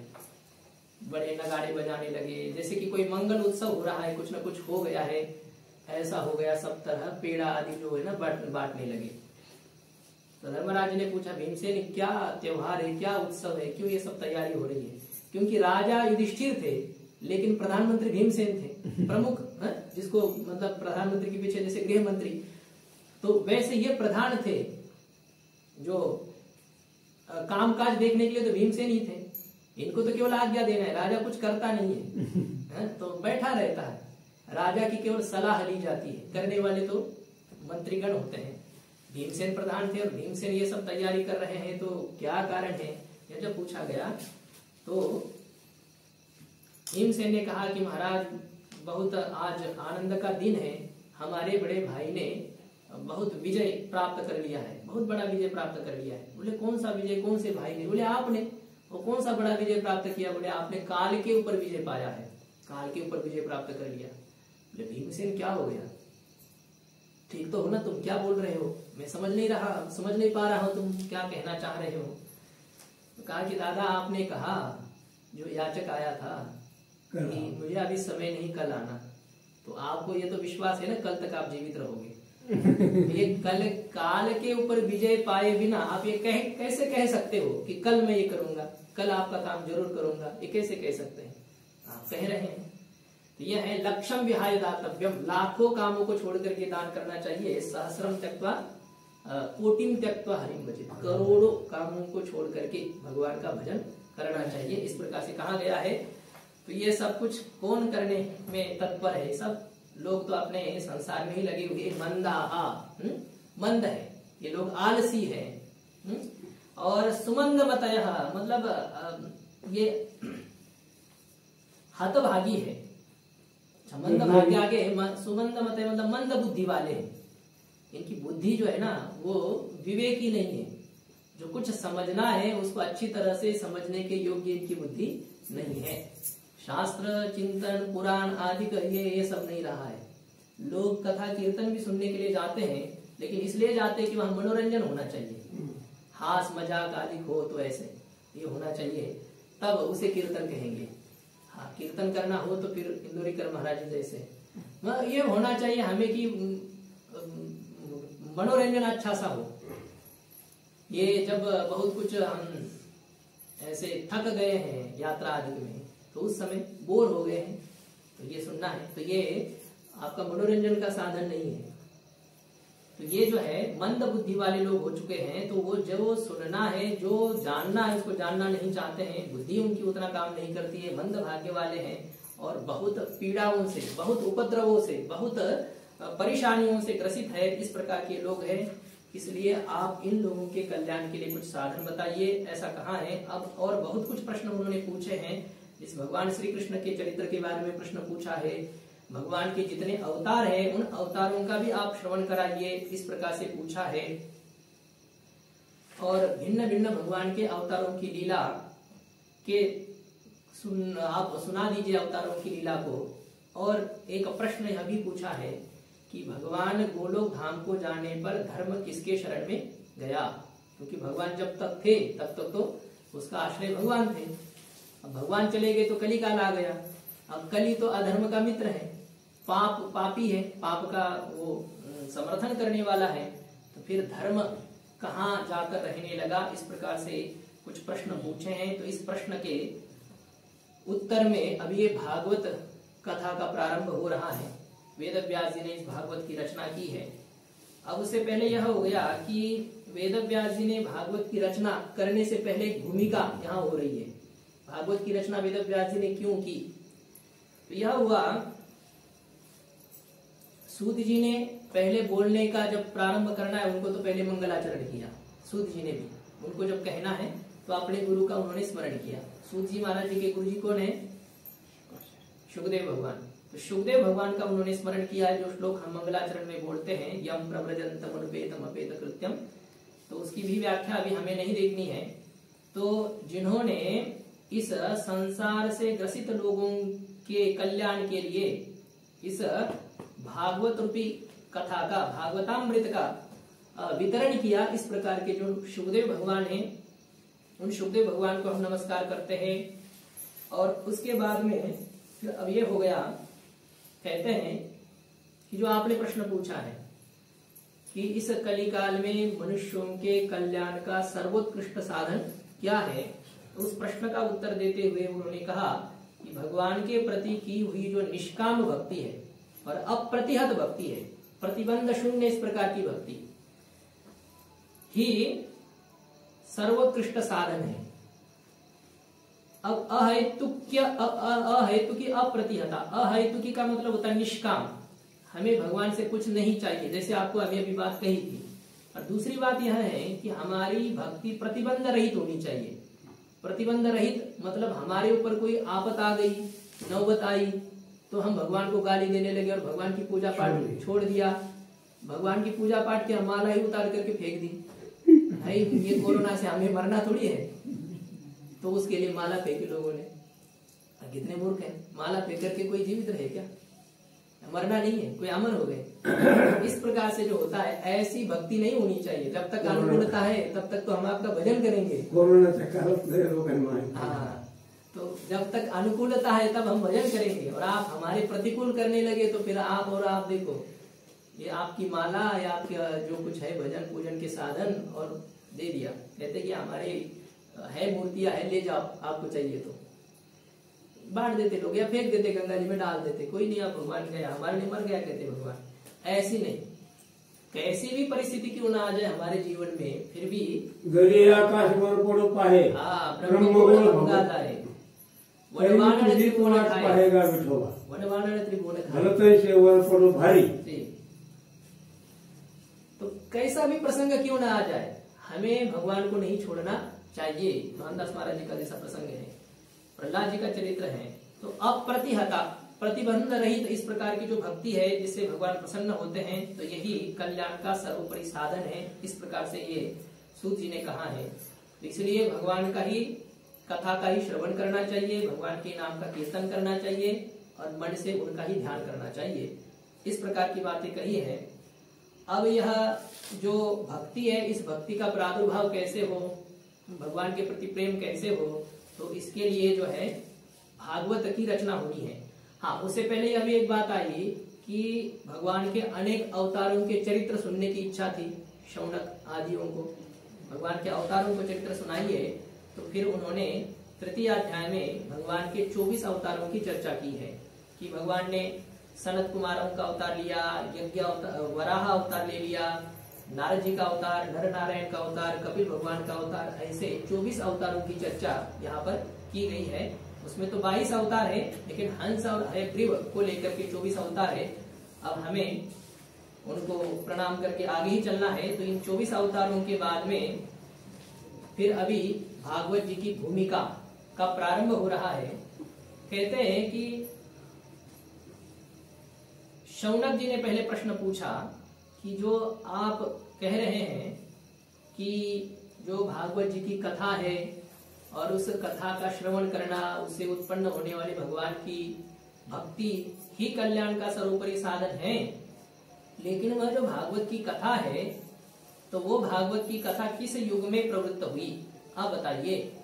जो अत्यंत पवित्र करने वाले ऐसी भागवत की कथा है जिसको आप कह रहे हैं कि हमारे गुरुदेव भगवान ने इसको कहा था सुखदेव भगवान ने, तो वो कथा कस्मिन युगे प्रवृत्ता यम, ये कथा किस युग में प्रवृत्त हुई, मतलब किस युग में इसका आविर्भाव हुआ इस कथा का, और किस स्थान में इस कथा का लेखन वेदव्यास जी ने किया है, किस कारण से किया है और किससे प्रेरित होकर के वेदव्यास जी ने इस कथा का निरूपण किया है। इस प्रकार का प्रश्न पूछा गया। तो सूत जी महाराज जी ने कहने के लिए प्रारंभ किया। हाँ, आगे और भी बहुत कुछ प्रश्न पूछे। ये परीक्षित जी महाराज जी के चरित्र के बारे में भी उन्होंने पूछा कि हम सुखदेव भगवान ने जिनको कथा सुनाई, ऐसे जो अत्यंत भाग्यशाली परीक्षित जी महाराज थे, जिन्होंने गर्भ में ही भगवान का दर्शन किया था, ऐसे जो परीक्षित जी महाराज, तो उनके भी चरित्र को हम सुनना चाहते हैं। इस प्रकार से उन्होंने कहा कैसा त्याग था परीक्षित जी महाराज जी का, और इस संपूर्ण राज्य को छोड़ करके जिन्होंने गंगा जी के तट पर जाकर के प्रायोपवेशन किया, अर्थात अन्न जल का त्याग करके बैठ गए। इस प्रकार के जो परीक्षित जी है, उन परीक्षित जी का चरित्र हम सुनना चाहते हैं। इस प्रकार से जब प्रश्न पूछा तो सूत जी महाराज जी ने कहा कि द्वापरे समनुप प्राप्ते, द्वापर युग उपस्थित होने पर 4 प्रकार के युग है, सतयुग, त्रेता युग, द्वापर युग और कलयुग। तो द्वापर युग के अंत में, समाप्ति के समय में वेद व्यास जी का जब आविर्भाव हुआ है, वो समाप्ति का समय था। और उस समय वेद व्यास जी महाराज अपने शम्याप्रास नाम का जो उनका आश्रम है, आप लोग बद्रीनाथ कोई गए होंगे तो वहां आगे 3 किलोमीटर जो है माना गांव आजकल है, तो वहां वेद व्यास जी का आश्रम था सरस्वती जी के तट पर। उस सरस्वती जी के तट पर वे बैठे थे और उन्होंने देखा कलिकाल की कैसी स्थिति है, मतलब आगे आने वाला युग कितना विचित्र भयंकर आने वाला है। तो उन लोगों के कल्याण के लिए हमें कोई व्यवस्था करनी चाहिए, इस प्रकार से उनके मन में संकल्प हुआ। और उन्होंने वेद के 4 भाग किए। पहला वेद एक ही था, उन्होंने 4 भागों में विभाजित किया, क्योंकि अब इतना समय लोगों के पास नहीं रहेगा, न उतनी बुद्धि रहेगी, तो इतना बड़ा वेद पोथा कौन पढ़ेगा। इसलिए उन्होंने 4 भाग किए वेद के, और उन 4 वेदों को अपने शिष्यों में बांट दिया। फिर उन्होंने विचार किया कि वेद तो हमने विभाजित किए, किंतु वेद का अधिकार सबको नहीं है। स्त्री, शूद्र और द्विज बंधु, मतलब जो पतित ब्राह्मण है, संस्कारहीन ब्राह्मण है, उसको भी वेद पढ़ने का अधिकार नहीं है। यज्ञोपवीत संस्कार जिसका नहीं हुआ है, ऐसा जो है। तो ये इनका तो वेद के पढ़ने में अधिकार नहीं है, तो इनका कल्याण कैसे होगा, इनको कैसे ज्ञान होगा, हमें क्या करना चाहिए, क्या नहीं करना चाहिए, इनको कैसे पता चलेगा। तो वेद व्यास जी ने महाभारत ग्रंथ की रचना की। उसमें सब कुछ उनके पास जितना था वो सब कुछ उन्होंने अपनी पूरी परिश्रम जो उन्होंने किया, अपना पूरा परिश्रम, तो वह महाभारत में किया।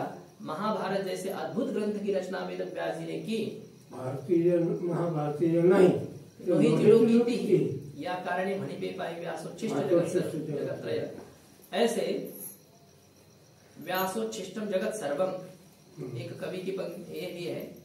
तो ये वेद व्यास जी ने महाभारत की रचना की, लेकिन फिर भी उनको अंदर से संतुष्टि नहीं हो रही थी कि हमारे इस ग्रंथ का आश्रय करके सब लोगों का कल्याण होगा, ऐसा उनको अंदर से नहीं लग रहा था।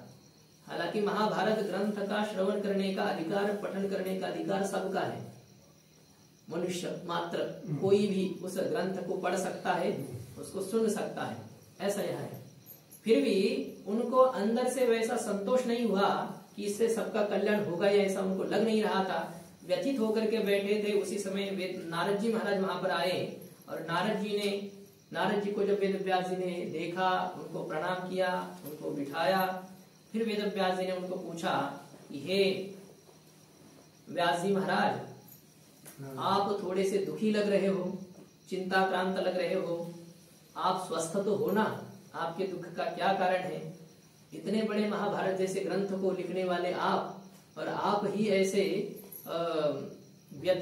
दुखी होकर के बैठे रहेंगे तो लोगों का क्या होगा, आप क्यों शोक कर रहे हो। इस प्रकार से जब कहा तो व्यास जी ने कहा कि हाँ नारद जी महाराज, आप कह रहे हो बात तो ठीक है, महाभारत ग्रंथ की रचना तो हमने की है, लेकिन फिर भी मुझे अंदर से संतुष्टि नहीं लग रही है।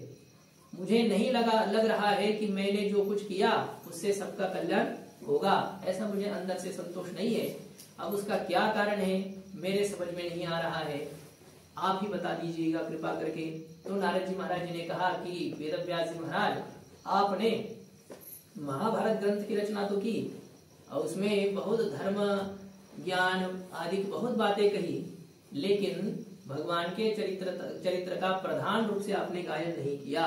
ये नहीं कि महाभारत ग्रंथ में भगवान का चरित्र नहीं है, लेकिन प्रकाश फोकस मुख्य रूप से आपने भगवान का चरित्र उसमें गाया नहीं है।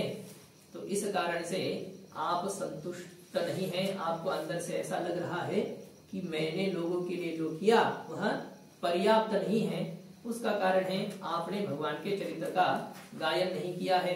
और इसके बाद में नारद जी ने कहा कि हे वेद व्यास जी महाराज, जो मनुष्य के द्वारा किया गया तप है, श्रवण है, जो कुछ मनुष्य करता है, उन सब का सार भगवान के गुण का वर्णन करना ही है।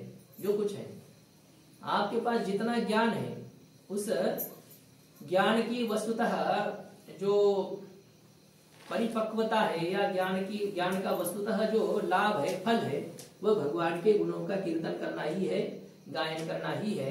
वो आपने किया नहीं और इसी के कारण से आपको संतोष नहीं लग रहा है। नारद जी महाराज जी ने अपने पूर्व जन्म की कथा सुनाना प्रारंभ किया। वो कह रहे हैं कि हे वेदव्यास जी महाराज, मैं भी पुराने जन्म में, मतलब वो कह रहे हैं कि भगवान कृष्ण के चरित्र का गायन करने से, उनका श्रवण करने से क्या लाभ होता है, इसके लिए मैं ही खुद उदाहरण हूँ। कहते कि मैं पूर्व जन्म में एक दासी का पुत्र था, जो एक ब्राह्मण के घर में काम करने वाली, इस प्रकार की मेरी मैया वहां काम करती थी। अब मैं छोटा सा बालक वही उसके पास, उसके साथ रहता। कभी उस ब्राह्मण के यहाँ चातुर्मास करने के लिए कुछ महात्मा लोग आए। पहले महात्मा लोग घूमते रहते थे, विचरण करते रहते थे, और चातुर्मास में किसी एक जगह रहेंगे वो। अभी जो पंढरपुर में चातुर्मास की पद्धति अभी है, और पहले तो बहुत था। यहाँ के जो पुराने जितने विद्वान लोग थे, वो सब 4 महीने तक पंढरपुर के उस सीमा को छोड़ करके नहीं जाते थे, ऐसा उनका नियम था। अब आज तो नियम नहीं रहा, क्योंकि अनिवार्य रूप से जाना पड़ता है, विशेष कार्यक्रम आने पर उनको जाना ही होता है, ऐसा ही छोड़ना पड़ता है। नहीं, हम छोड़ते नहीं है। अरे महाराज आप बताइए क्या चाहिए, कोई बात नहीं। तो जो बढ़ा चढ़ा करके दी जाते तो बेचारे छोड़ देते हैं, और बहुत कुछ तो जाते ही नहीं है। तो चातुर्मास पहले लोग करते थे, महात्मा लोग चातुर्मास के लिए वहां महात्मा आए, और मैं तो छोटा सा बालक था। उस ब्राह्मण ने मुझे कहा कि इन महात्माओं की सेवा में रहना, इनको पानी आदि कुछ लगता है, तुम यहाँ रहना। मुझे उनके सेवा में लगाया गया, कहते हैं। और मैं कैसा था, नारद जी कह रहे हैं, मैं दासी का पुत्र था, लेकिन मैं कैसा था। कहते हैं कि मैं चंचल नहीं था, बालक था लेकिन मैं चंचल नहीं था। बालक स्वभाव से चंचल होते हैं, लेकिन नारद जी में चंचलता नहीं थी। और मैं इंद्रियों पर मेरा पूरा संयम था। मैं खिलौने में लगा नहीं था, खेलने में मेरी रुचि नहीं थी, और मैं बड़ों की बात मानने वाला था। अपने गुणों बता रहे हैं मैं कैसा था। और कहा है मैं अल्पभाषी था, अल्पभाषिणी, मैं कम बोलने वाला था। बालक था, लेकिन बालक बचपन से ही मेरे में इतनी गंभीरता थी, मैं अनावश्यक बातें नहीं करता था। और इस प्रकार, और मैं सुनने का इच्छुक था, शुश्रूषमाने। तो बहुत कुछ गुण नारद जी ने आपने बताए इसमें। तो ऐसा मैं था, और मैं जब उनके साथ रहने लगा तो उन्होंने देखा कि ऐसा कितना सुशील सदाचारी सज्जन बालक है। तो महापुरुषों की दृष्टि मेरे तरफ गई, महापुरुष मेरे से बहुत स्नेह करने लगे। वैसे छोटा सा बालक रहता है तो किसी को भी उसके प्रति प्यार होता है, किसी को भी लगता है उठा करके गोद में ले लूं, ऐसा 5 साल का ऐसा। और सदाचारी सज्जन बालक हो तो उसके प्रति तो और भी भाव जगता है। महात्मा लोग मुझसे बहुत स्नेह करने लगे, और महात्माओं की कृपा से मुझे उनका उच्चिष्ट भोजन करने का सौभाग्य भी मिला। मैं उनका उच्चिष्ट सेवन करने लगा, और जैसा मैंने उनके उच्चिष्ट का सेवन किया, प्रसाद का सेवन किया, तो मुझे भगवान के प्रति प्रीति उत्पन्न हो गई, प्रेम उत्पन्न हो गया उनके उच्चिष्ट सेवन के कारण से। ऐसा मेरे में वो प्रीति उत्पन्न हो गई। और वे महात्मा लोग कथा कहते थे तो मैं एकाग्रचित्त होकर के सबके सामने बैठ करके उस कथा को सुनता था। रोज मैं कथा सुनने लगा, और ऐसे ही 4 महीने व्यतीत हो गए। और 4 महीने जाने के बाद वो महात्मा लोग निकलने लगे, तो मैं रोने लगा और कहा कि मुझे भी आपके साथ ले चलिए, मैं रोज आपकी कथा सुनूंगा, और जो आप कहेंगे वो मैं सेवा करूंगा, बस आप मुझे आने दीजिए। लेकिन महात्माओं ने कहा कि नहीं बेटा, तुम्हारे मैया के अकेले संतान हो, छोटे हो, तुम अपने मैया को छोड़ करके नहीं जा सकते हो, तुम्हें उनकी सेवा करनी है। जब तक वो मैया है तब तक तुम रहो, फिर बाद में भले ही चले जाना। इस प्रकार से उनको कहा। अब क्या करें, नारद जी को पीड़ा तो बहुत हो गई, लेकिन अब महात्माओं ने उस प्रकार से आज्ञा दी, और उनको एक मंत्र दिया नारद जी को, या नमो भगवते तुभ्यं वासुदेवाय धीमहि प्रद्युम्नायानुरुद्धाय नमः संकर्षणाय च। यह मंत्र मुझे दिया, कहा कि इसका निरंतर पाठ करना। इस प्रकार से नारद जी ने अपने पूर्व चरित्र की कुछ बातें कही, छोड़ दिया, मैं जप करने लगा, यहाँ तक ही। फिर वेद व्यास जी ने जिज्ञासा की, ना महाराज, नारद जी महाराज, आपका जीवन तो आगे और बहुत बाकी था, आप 5 साल के ही थे, जप करने लगे, उसके आगे क्या हुआ, हम आगे सुनना चाहते हैं। तो नारद जी ने कहा कि वे महात्मा चले जाने पर मैं निरंतर जप करता हूँ, उन महामंत्र, गुरु मंत्र का जप। ऐसे हम किसी मंत्र का उठा करके जप करते हैं, उसमें इतना सामर्थ्य नहीं होता है भगवान का नाम है, उसमें तो है ही, एक चिंतामणि है ही, उसमें सामर्थ्य है ही जरूर, लेकिन गुरु प्रदत्त जो नाम होता है, गुरु के द्वारा जो दिया गया नाम होता है, उसमें एक विशेष सामर्थ्य रहता है, वो परंपरा से आया हुआ रहता है, उसमें एक विशेष बल होता है। तो वह जब मैं करने लगा और मुझे लगता कि मैं भी उन महात्माओं के साथ जाऊं, लेकिन क्या करूं, मैया है, मैया को छोड़ करके जा नहीं पा रहा था। तो कहते एक दिन भगवान ने कृपा कर ही दी। माता जी मेरी रात के समय कहीं जा रही थी, गो आदि का कोई सेवा करने के लिए, रात में एक सर्प ने उसको दंश किया और मेरी मैया की मृत्यु हो गई। अब मेरी मैया मर गई, तो मैंने बाहर से तो रोने का अभिनय किया, लेकिन मैं अंदर से बहुत संतुष्ट हुआ कि अब मैं खुला हो गया। और ऐसा मैंने भगवान को धन्यवाद दे करके मैं वहां से मैया का जो अंत्येष्टि है वो करना था, मेरे हिसाब से मैंने किया जैसा था, और करके मैं निकल गया। उत्तर की ओर मैं गया और बहुत जंगल में अकेला जाते जाते जाते भूख प्यास से मैं व्याकुल हुआ। एक छोटा सा तालाब था, उस तालाब पर मैंने जल पिया और एक पीपल का पेड़ था, पिप्पलोपस्थ आस्थित, पीपल के पेड़ के नीचे मैं बैठा और जैसे बैठा तो भगवान का ध्यान में करने लगा और मेरा चित्त तो अत्यंत शुद्ध हो ही गया था। ध्यान करते ही मेरे आंख से अश्रु आने लगे भगवान के स्मरण से ही, और जैसे अश्रु आदि आने लगे, अष्ट सात्विक भाव प्रकट हो गए, तो भगवान मेरे हृदय में प्रकट हो गया।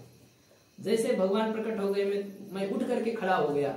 मतलब वो अचानक उस प्रकार का वो निधि मिल गया कुछ, तो मैं क्या करूं मुझे समझ में नहीं आया। मैं उठ करके खड़ा हो गया, उनको अच्छी तरह से मैं देखना चाहता था, उनके साथ बात करना चाहता था, लेकिन उसी समय भगवान अंतर्धान हो गए। भगवान अंतर्धान हो गए तो मैं बहुत व्याकुल हो गया, जैसे कि मछली पानी के बिना तड़पती है, उस प्रकार से मैं व्याकुल हो गया।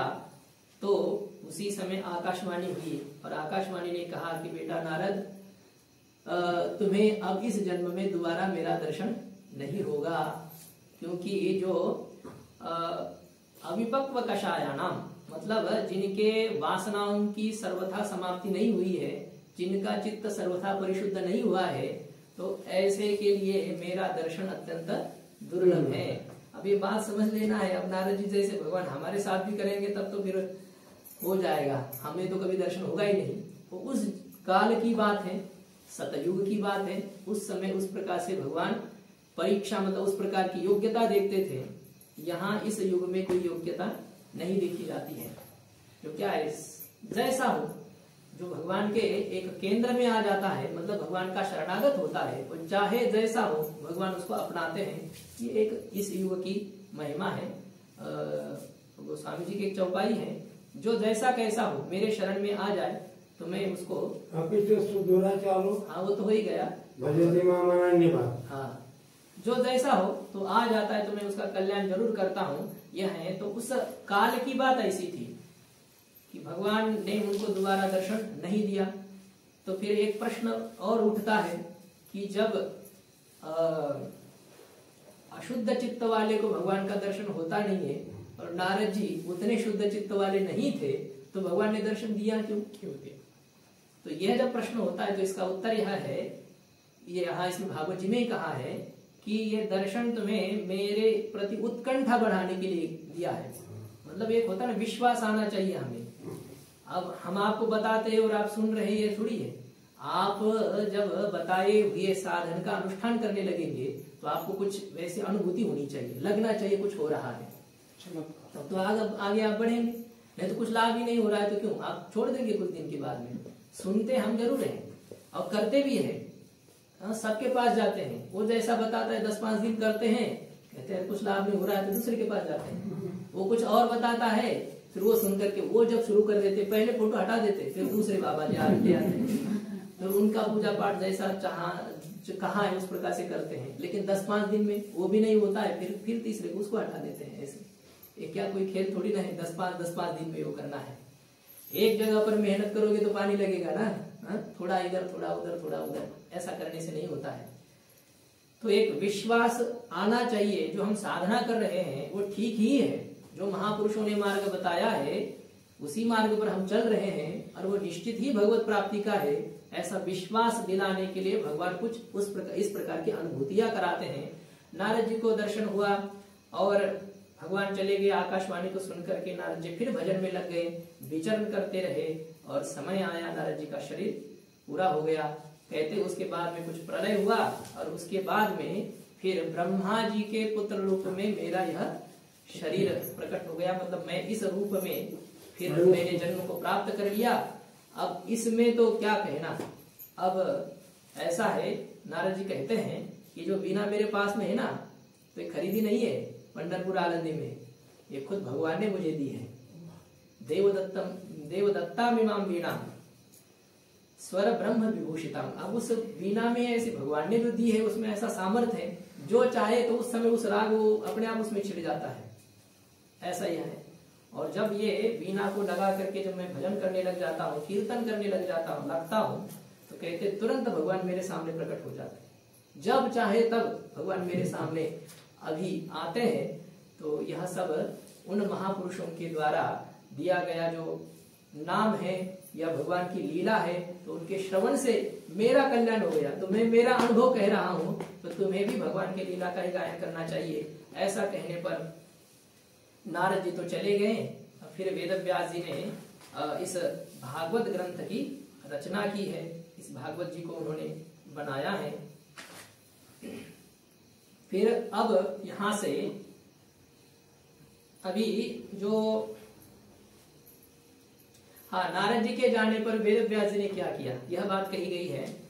कहते सरस्वती जी के तट पर वे बैठे रहे, स्नान आदि करके बैठे और एकाग्र चित्त होकर के फिर इन्होंने इस संहिता की रचना की, ठीक है, भागवत जी की रचना की। और अब इस भागवत जी को किसको देना चाहिए, इसका पात्र कौन है, तो फिर इसके लायक तो सुखदेव ही है, विरक्त शिरोमणि सुखदेव ही है, उनको ही यह भागवत देना है। तो निवृत्ति परायण ऐसे सुखदेव भगवान को फिर उन्होंने इस भागवत का ज्ञान दिया।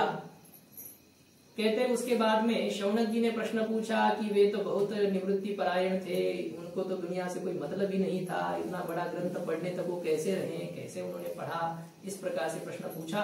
उत्तर दिया गया कि भगवान के गुण ही ऐसे हैं कि यहाँ चाहे जितने विरक्त हो वो यहाँ सकाम हो जाते हैं।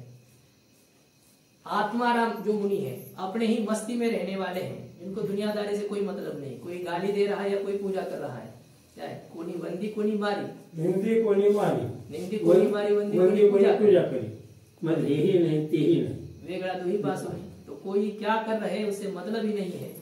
ऐसे भी जो महापुरुष हैं तो वे भी भगवान के गुणों से आकर्षित होकर के भगवान के कीर्तन में लग जाते हैं, ऐसा कहा। तो ये जो सुखदेव भगवान की भी बातें, सुखदेव भगवान समाधि में ही रहने वाले हैं हमेशा, लेकिन ग्रंथ के अधिकारी तो वे ही है, उनको ही देना है। तो उनको कैसे नीचे लाया जाए तो सब लोग आप सुने ही है। वेदव्यास जी ने कुछ अपने शिष्यों को श्लोक रटाए, जाओ जहाँ सुखदेव भगवान सुखदेव समाधि में बैठते वहां गाओ। तो भगवान के स्वरूप का निरूपण करने वाला ऐसा सुंदर श्लोक, बरहा पीड़म नटवर वपुः कर्णयो कर्णिकारम बिभ्रद्वास कनक कपिशम वैजयंतीं च मालाम। तो ये जो श्लोक था दशम स्कंद का, भगवान के स्वरूप का वर्णन करने वाला। भगवान श्री कृष्ण जब वो अपनी अधर से बांसुरी बजा रहे हैं, वेणु बजा रहे हैं, उस समय कैसी वहां पर प्रकृति है, कैसी स्थिति है, ग्वाल बाल सब वहां घेर करके खड़े हैं भगवान को, और भगवान बजा रहे हैं, तो उसका प्रकृति मंडल पर क्या असर हुआ है, ये सब विचार है। मोहनदास महाराज जी ने जो बहुत सुंदर एक अभंग में उसको गाया है, यमुना जल स्थिर स्थिर वाहे, रवि मंडल चालता स्तब्ध हुए, 12 स्तन देवी सरणी माए, जो कुछ है उसमें क्या क्या हुआ है ये कहाँ है कि हिरनिया और हिरण जो है वो टक लगा करके भगवान की तरफ देख रहे हैं, गैया चारा खाना छोड़ देती है, बछड़ा दूध पीना छोड़ देते और उस तरफ ही देखते रहते हैं। यमुना जी का जल स्थिर हो गया है, पत्थर पिघल गया है, ये जो सूर्य भगवान रुक गए हैं, ये सब कुछ ऐसे प्रकृति मंडल में क्या असर है। ऐसे भगवान के स्वरूप का जब वर्णन सुना तो शुकदेव भगवान बहुत उसमें आकृष्ट हो गए। लेकिन फिर कहा कि इतने सुंदर तो जरूर है, लेकिन अब उनको देने के लिए हमारे पास कुछ होना चाहिए और वे हमारा स्वीकार करेंगे या नहीं भी करेंगे। इस प्रकार से जब उनके मन में वह प्रश्न आया तो फिर शिष्यों ने दूसरा श्लोक गाया अहो बकीयम स्तनकालकूटम जिघांसया पारेदप्य साध्वी लेभे गतिम धातृच्युताम ततोन्यम कम वा दयालु शरणम ब्रजेम। तो ये सब बातें हैं, भगवान कितने दयालु हैं, जिन्होंने जहर से मारने के लिए आई हुई जो पूतना है, इसको जहर खिला करके मैं मार डालूंगी, इस प्रकार के भाव से आई हुई जो अत्यंत पापी ऐसी पूतना है, उस पापी पूतना को भी भगवान ने अपने माता जी के समान गति प्रदान की। ऐसे भगवान के अलावा दयालु और कौन हो सकते हैं, इतने कृपालु दयालु भगवान है। तो सुखदेव जी ने कहा, समझा, मैं तो पूतना जैसा पापी तो नहीं हूँ, इतना भगवान मेरा अनादर कैसे कर सकते हैं। शिष्यों को पूछा, ये आपने श्लोक गाए कहाँ के हैं? उन्होंने कहा कि ये तो हमारे गुरु जी ने दिए हैं।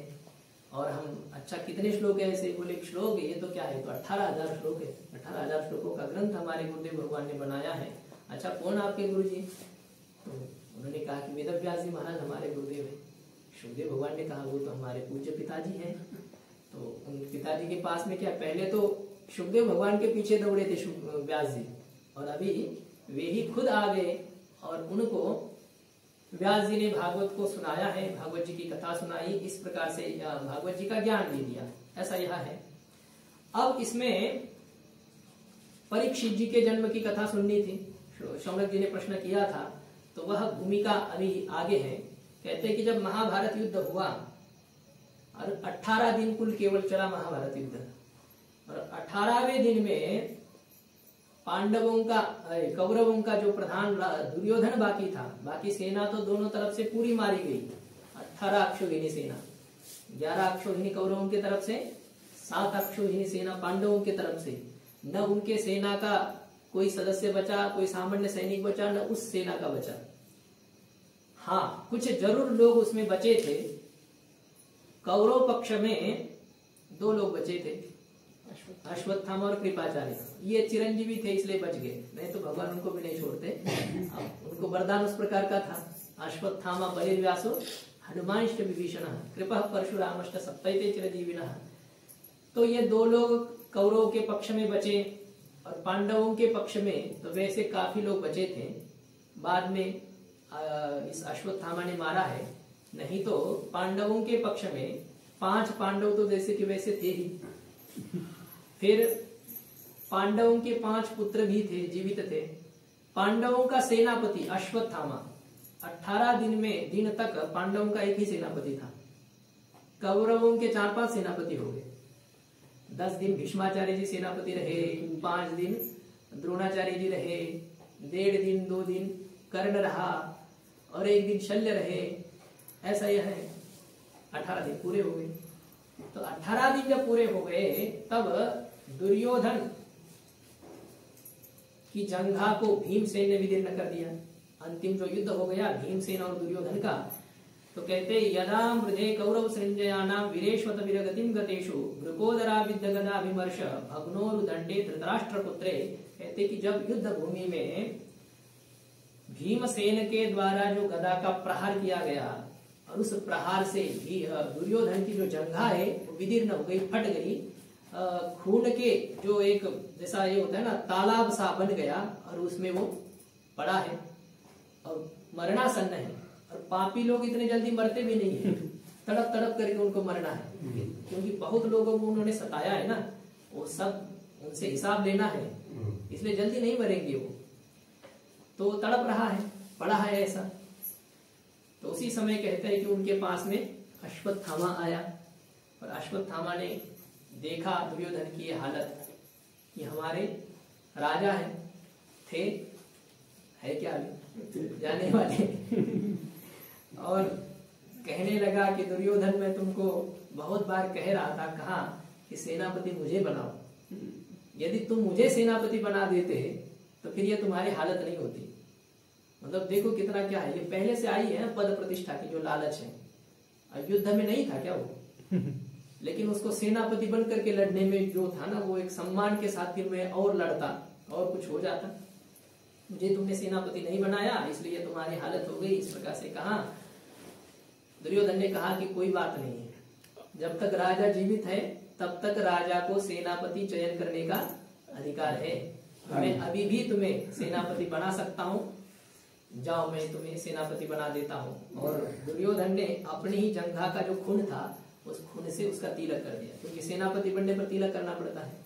तो दुर्योधन के खून से, और वो भी जंघा का खून, पापी का खून, उसे तिलक किया, उसके कपाल पर लगाया, भाग पर लगाया, कहा कि जाओ अभी भी तुम कर सकते तो करो। उसने कहा कि क्यों नहीं, अब तुमने मुझे सेनापति बनाया है और ये कृपाचार्य मेरे पीछे है ही, बस अपने मामा जी अश्वत्थामा के मामा है, मामा नहीं साक्षात मामा, सगे मामा, हाँ कृपाचार्य, तो मामा भांजे। तो कहा कि मैं उनको लेकर के जाता हूँ और तुम्हें पांडवों के सर ला करके देता हूँ।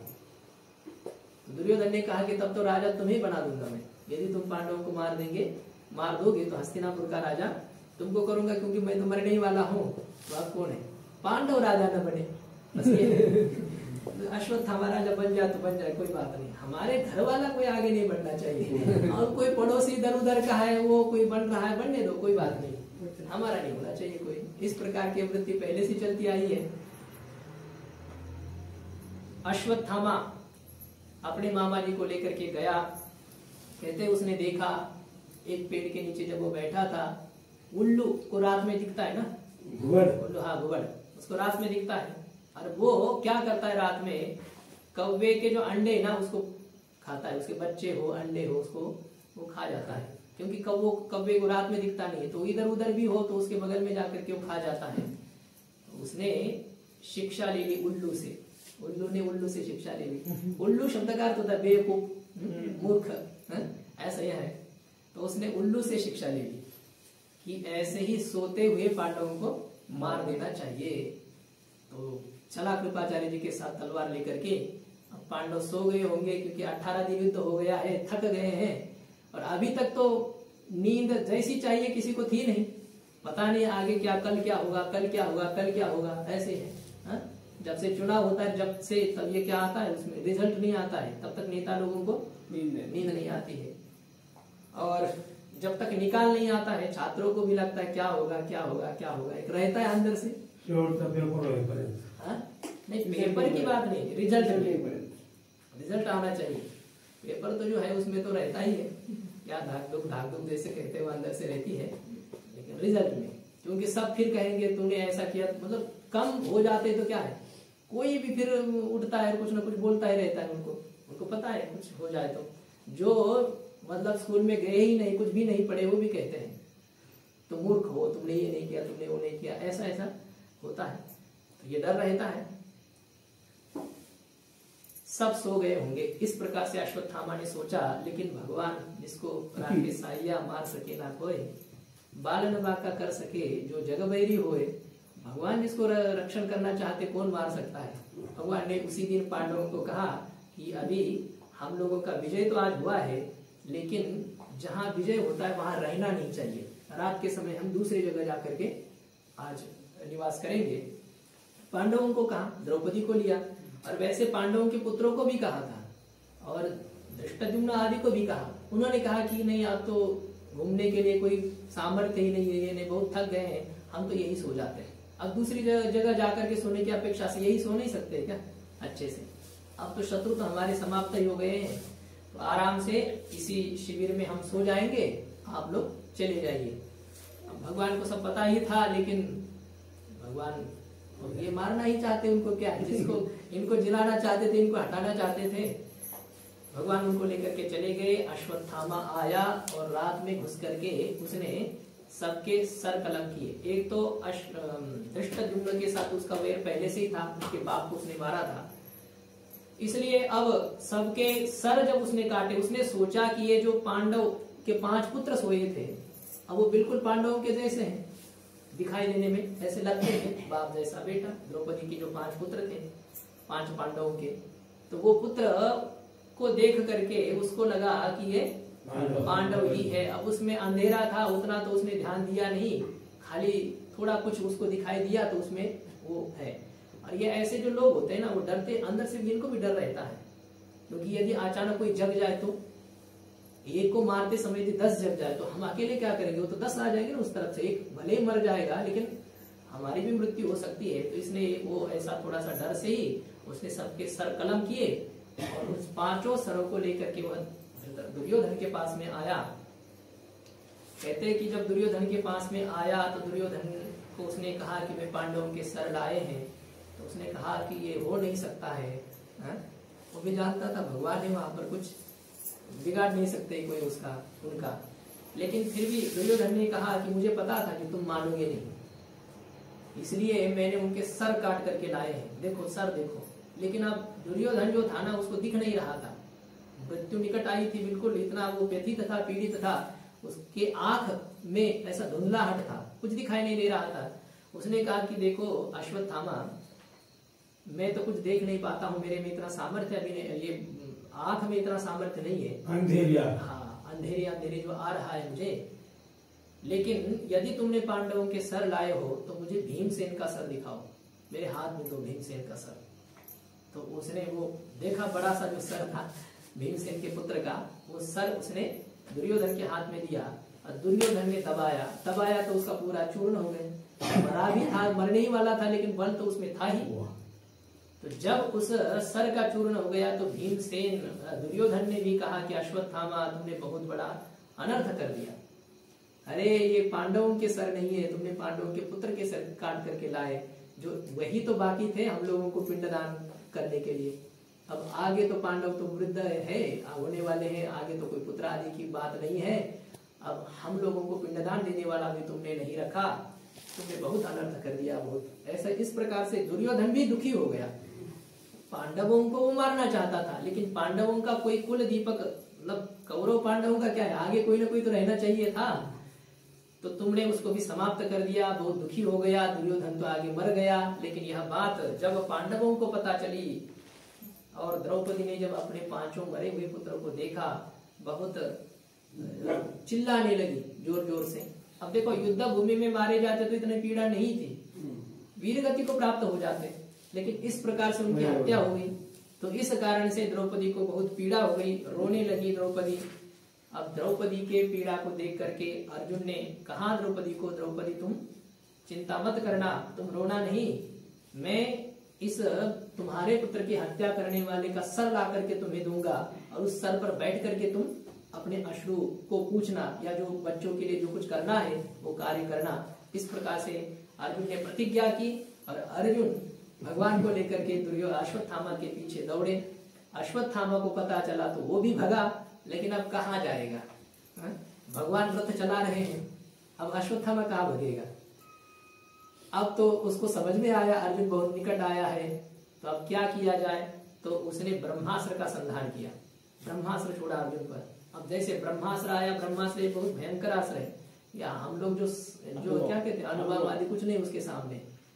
ब्रह्मास्त्र जो होता है पूरा ब्रह्मांड जल करके खाक हो सकता है, इतना सामर्थ्य ब्रह्मास्त्र में होता है। कभी भी उसका प्रयोग भी नहीं किया जाता है, और ब्रह्मास्त्र सबके पास होता भी नहीं है। महाभारत युद्ध में कुछ लोगों के पास ब्रह्मास्त्र था, सबके पास नहीं था ब्रह्मास्त्र।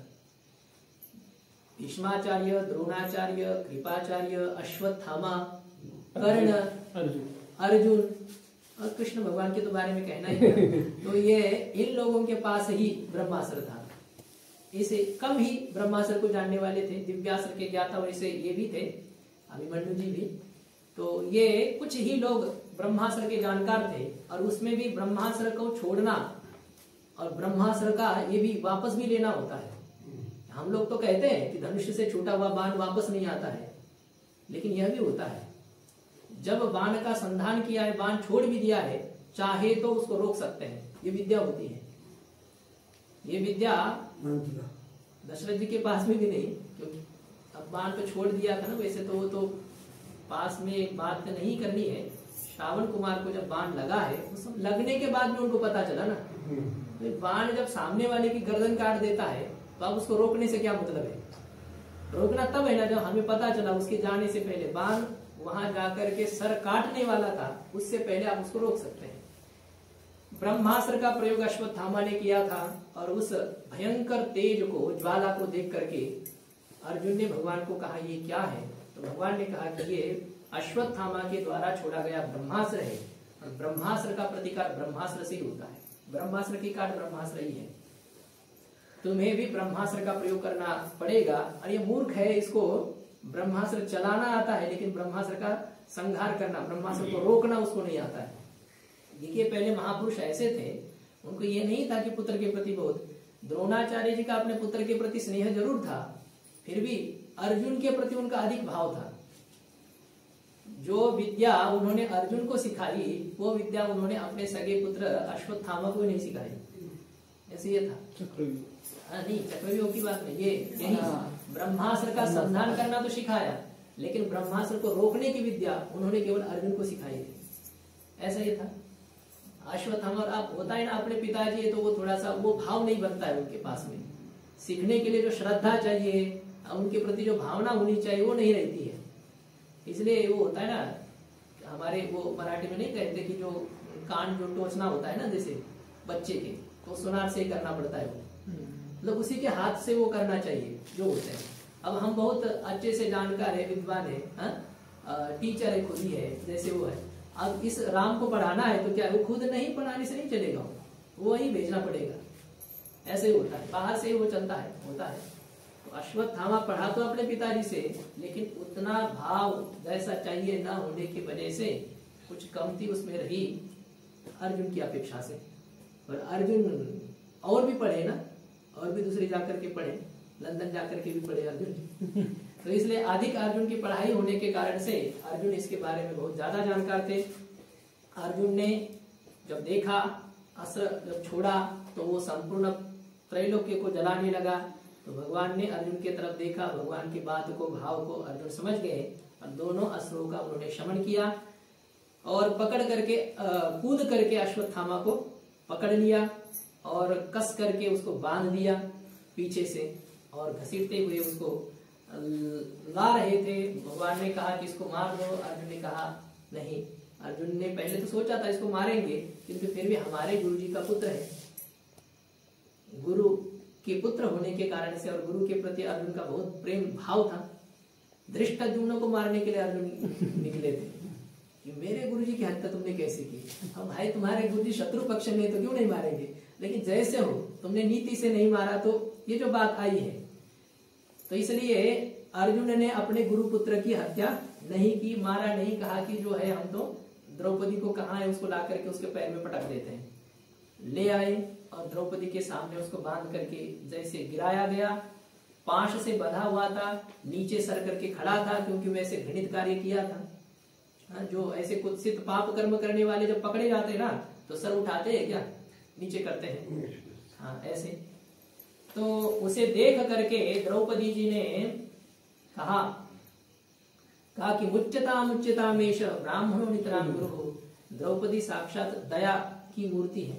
जब उसने देखा कि ये अश्वत्थामा को इस प्रकार से पकड़ करके लाया गया है, क्योंकि ब्राह्मण बालक है, ब्राह्मण पुत्र है, और ब्राह्मण का नहीं इनके गुरु का पुत्र है, देखा तो कहा कि उसको छोड़ दीजिए, छोड़ दीजिए, ब्राह्मण सबका गुरु है, ब्राह्मण ही सबका, ब्राह्मण जाति में जो पैदा हो गया वो सभी अन्य वर्णों के द्वारा पूजनीय होता है। छोटा सा भी ब्राह्मण बालक हो ना तो अन्य जाति वाले 80 साल का वृद्ध भी क्यों ना हो, उसे प्रणाम करना चाहिए ब्राह्मण बालक को।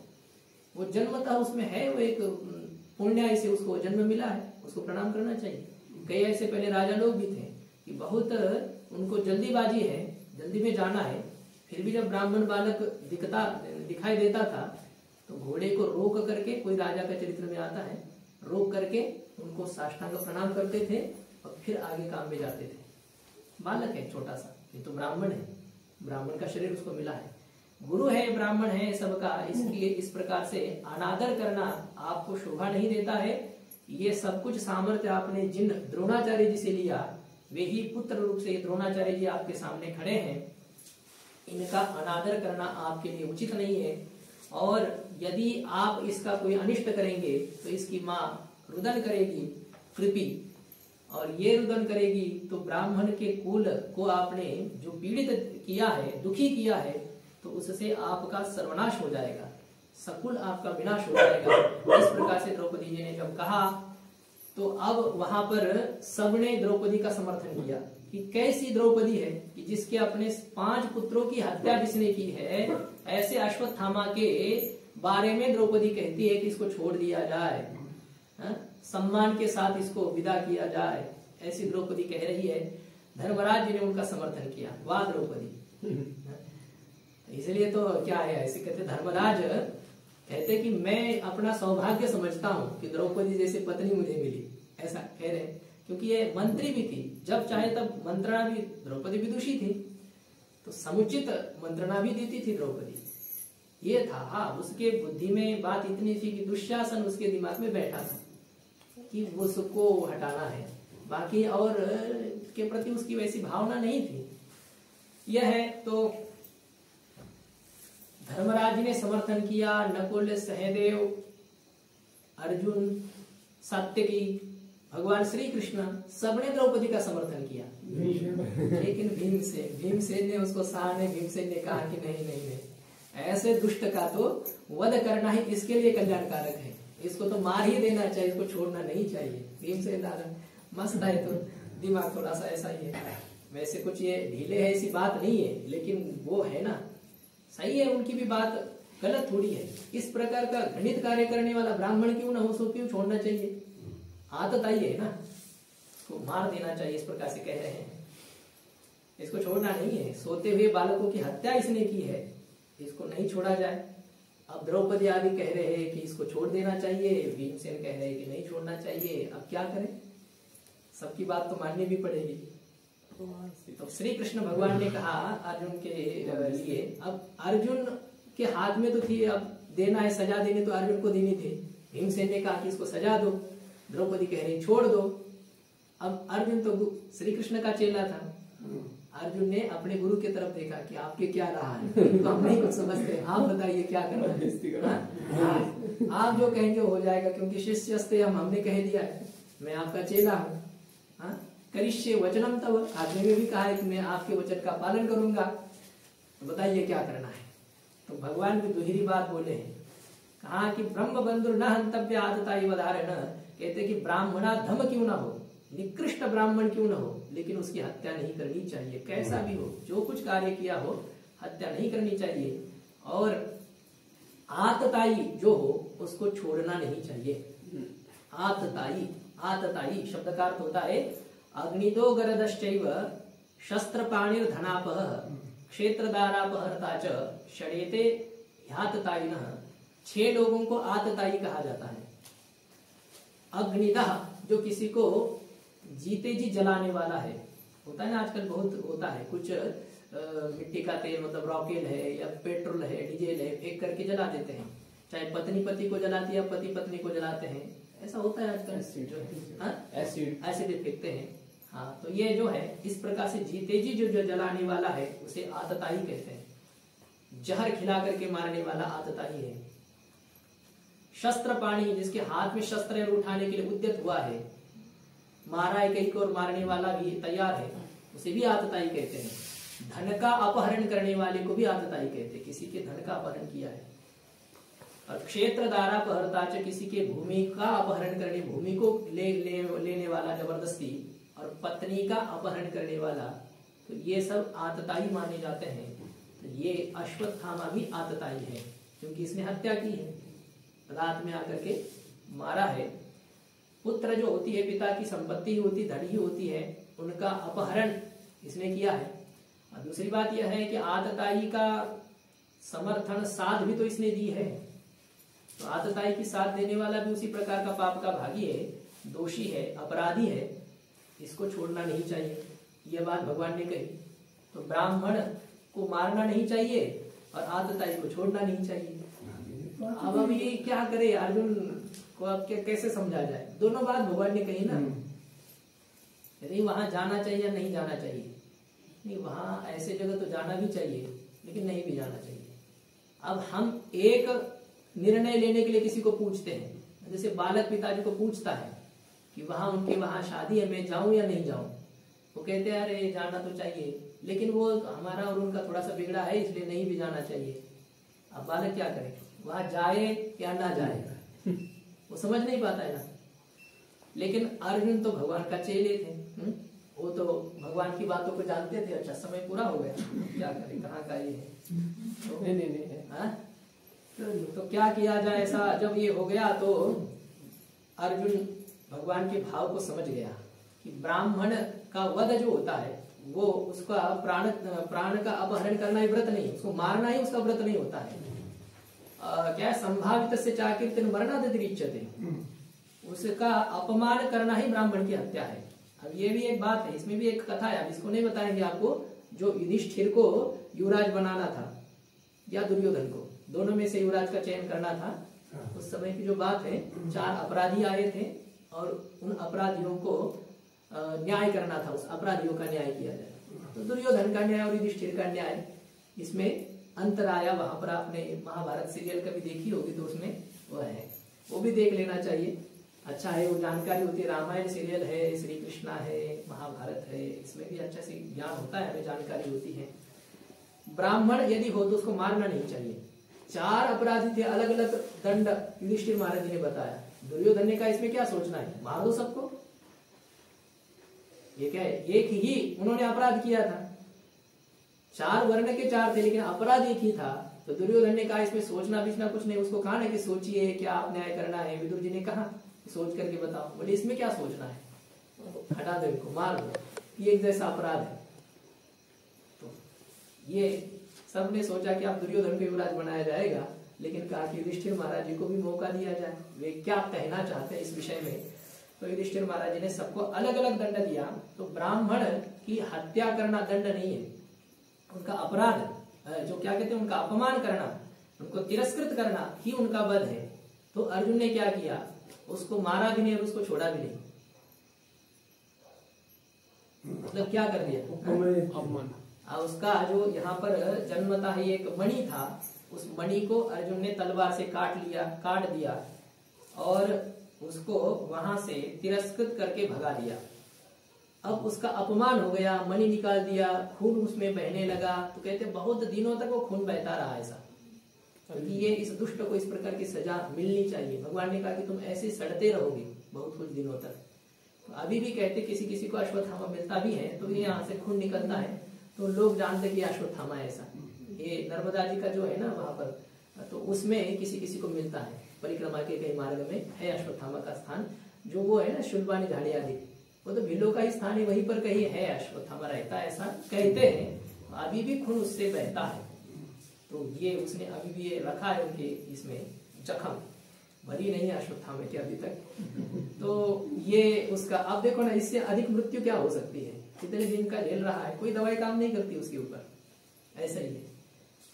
तो उसको दोनों का ये हो गया, दोनों पक्ष का, उसको छोड़ा भी नहीं और उसको दंड भी दिया गया। ऐसा जब हो गया तो उसके बाद में सभी ने जाकर के सबके संस्कार किए हैं, जो पुत्र का संस्कार और बाकी जितने जो मरे थे उन सबका संस्कार किया।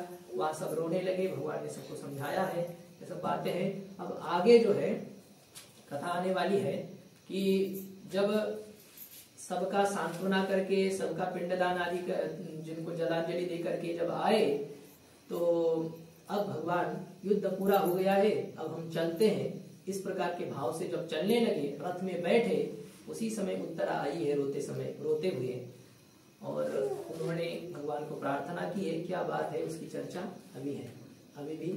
अब परीक्षित जी अंदर ही रह गए, अभी वो बाहर नहीं निकले हैं। अब वो कल परीक्षित जी और भगवान को एक साथ ही ले आएंगे। आज हम लोग यहीं पर विराम करते हैं। कुंडली कवरदा हरि विठ्ठल श्री हरि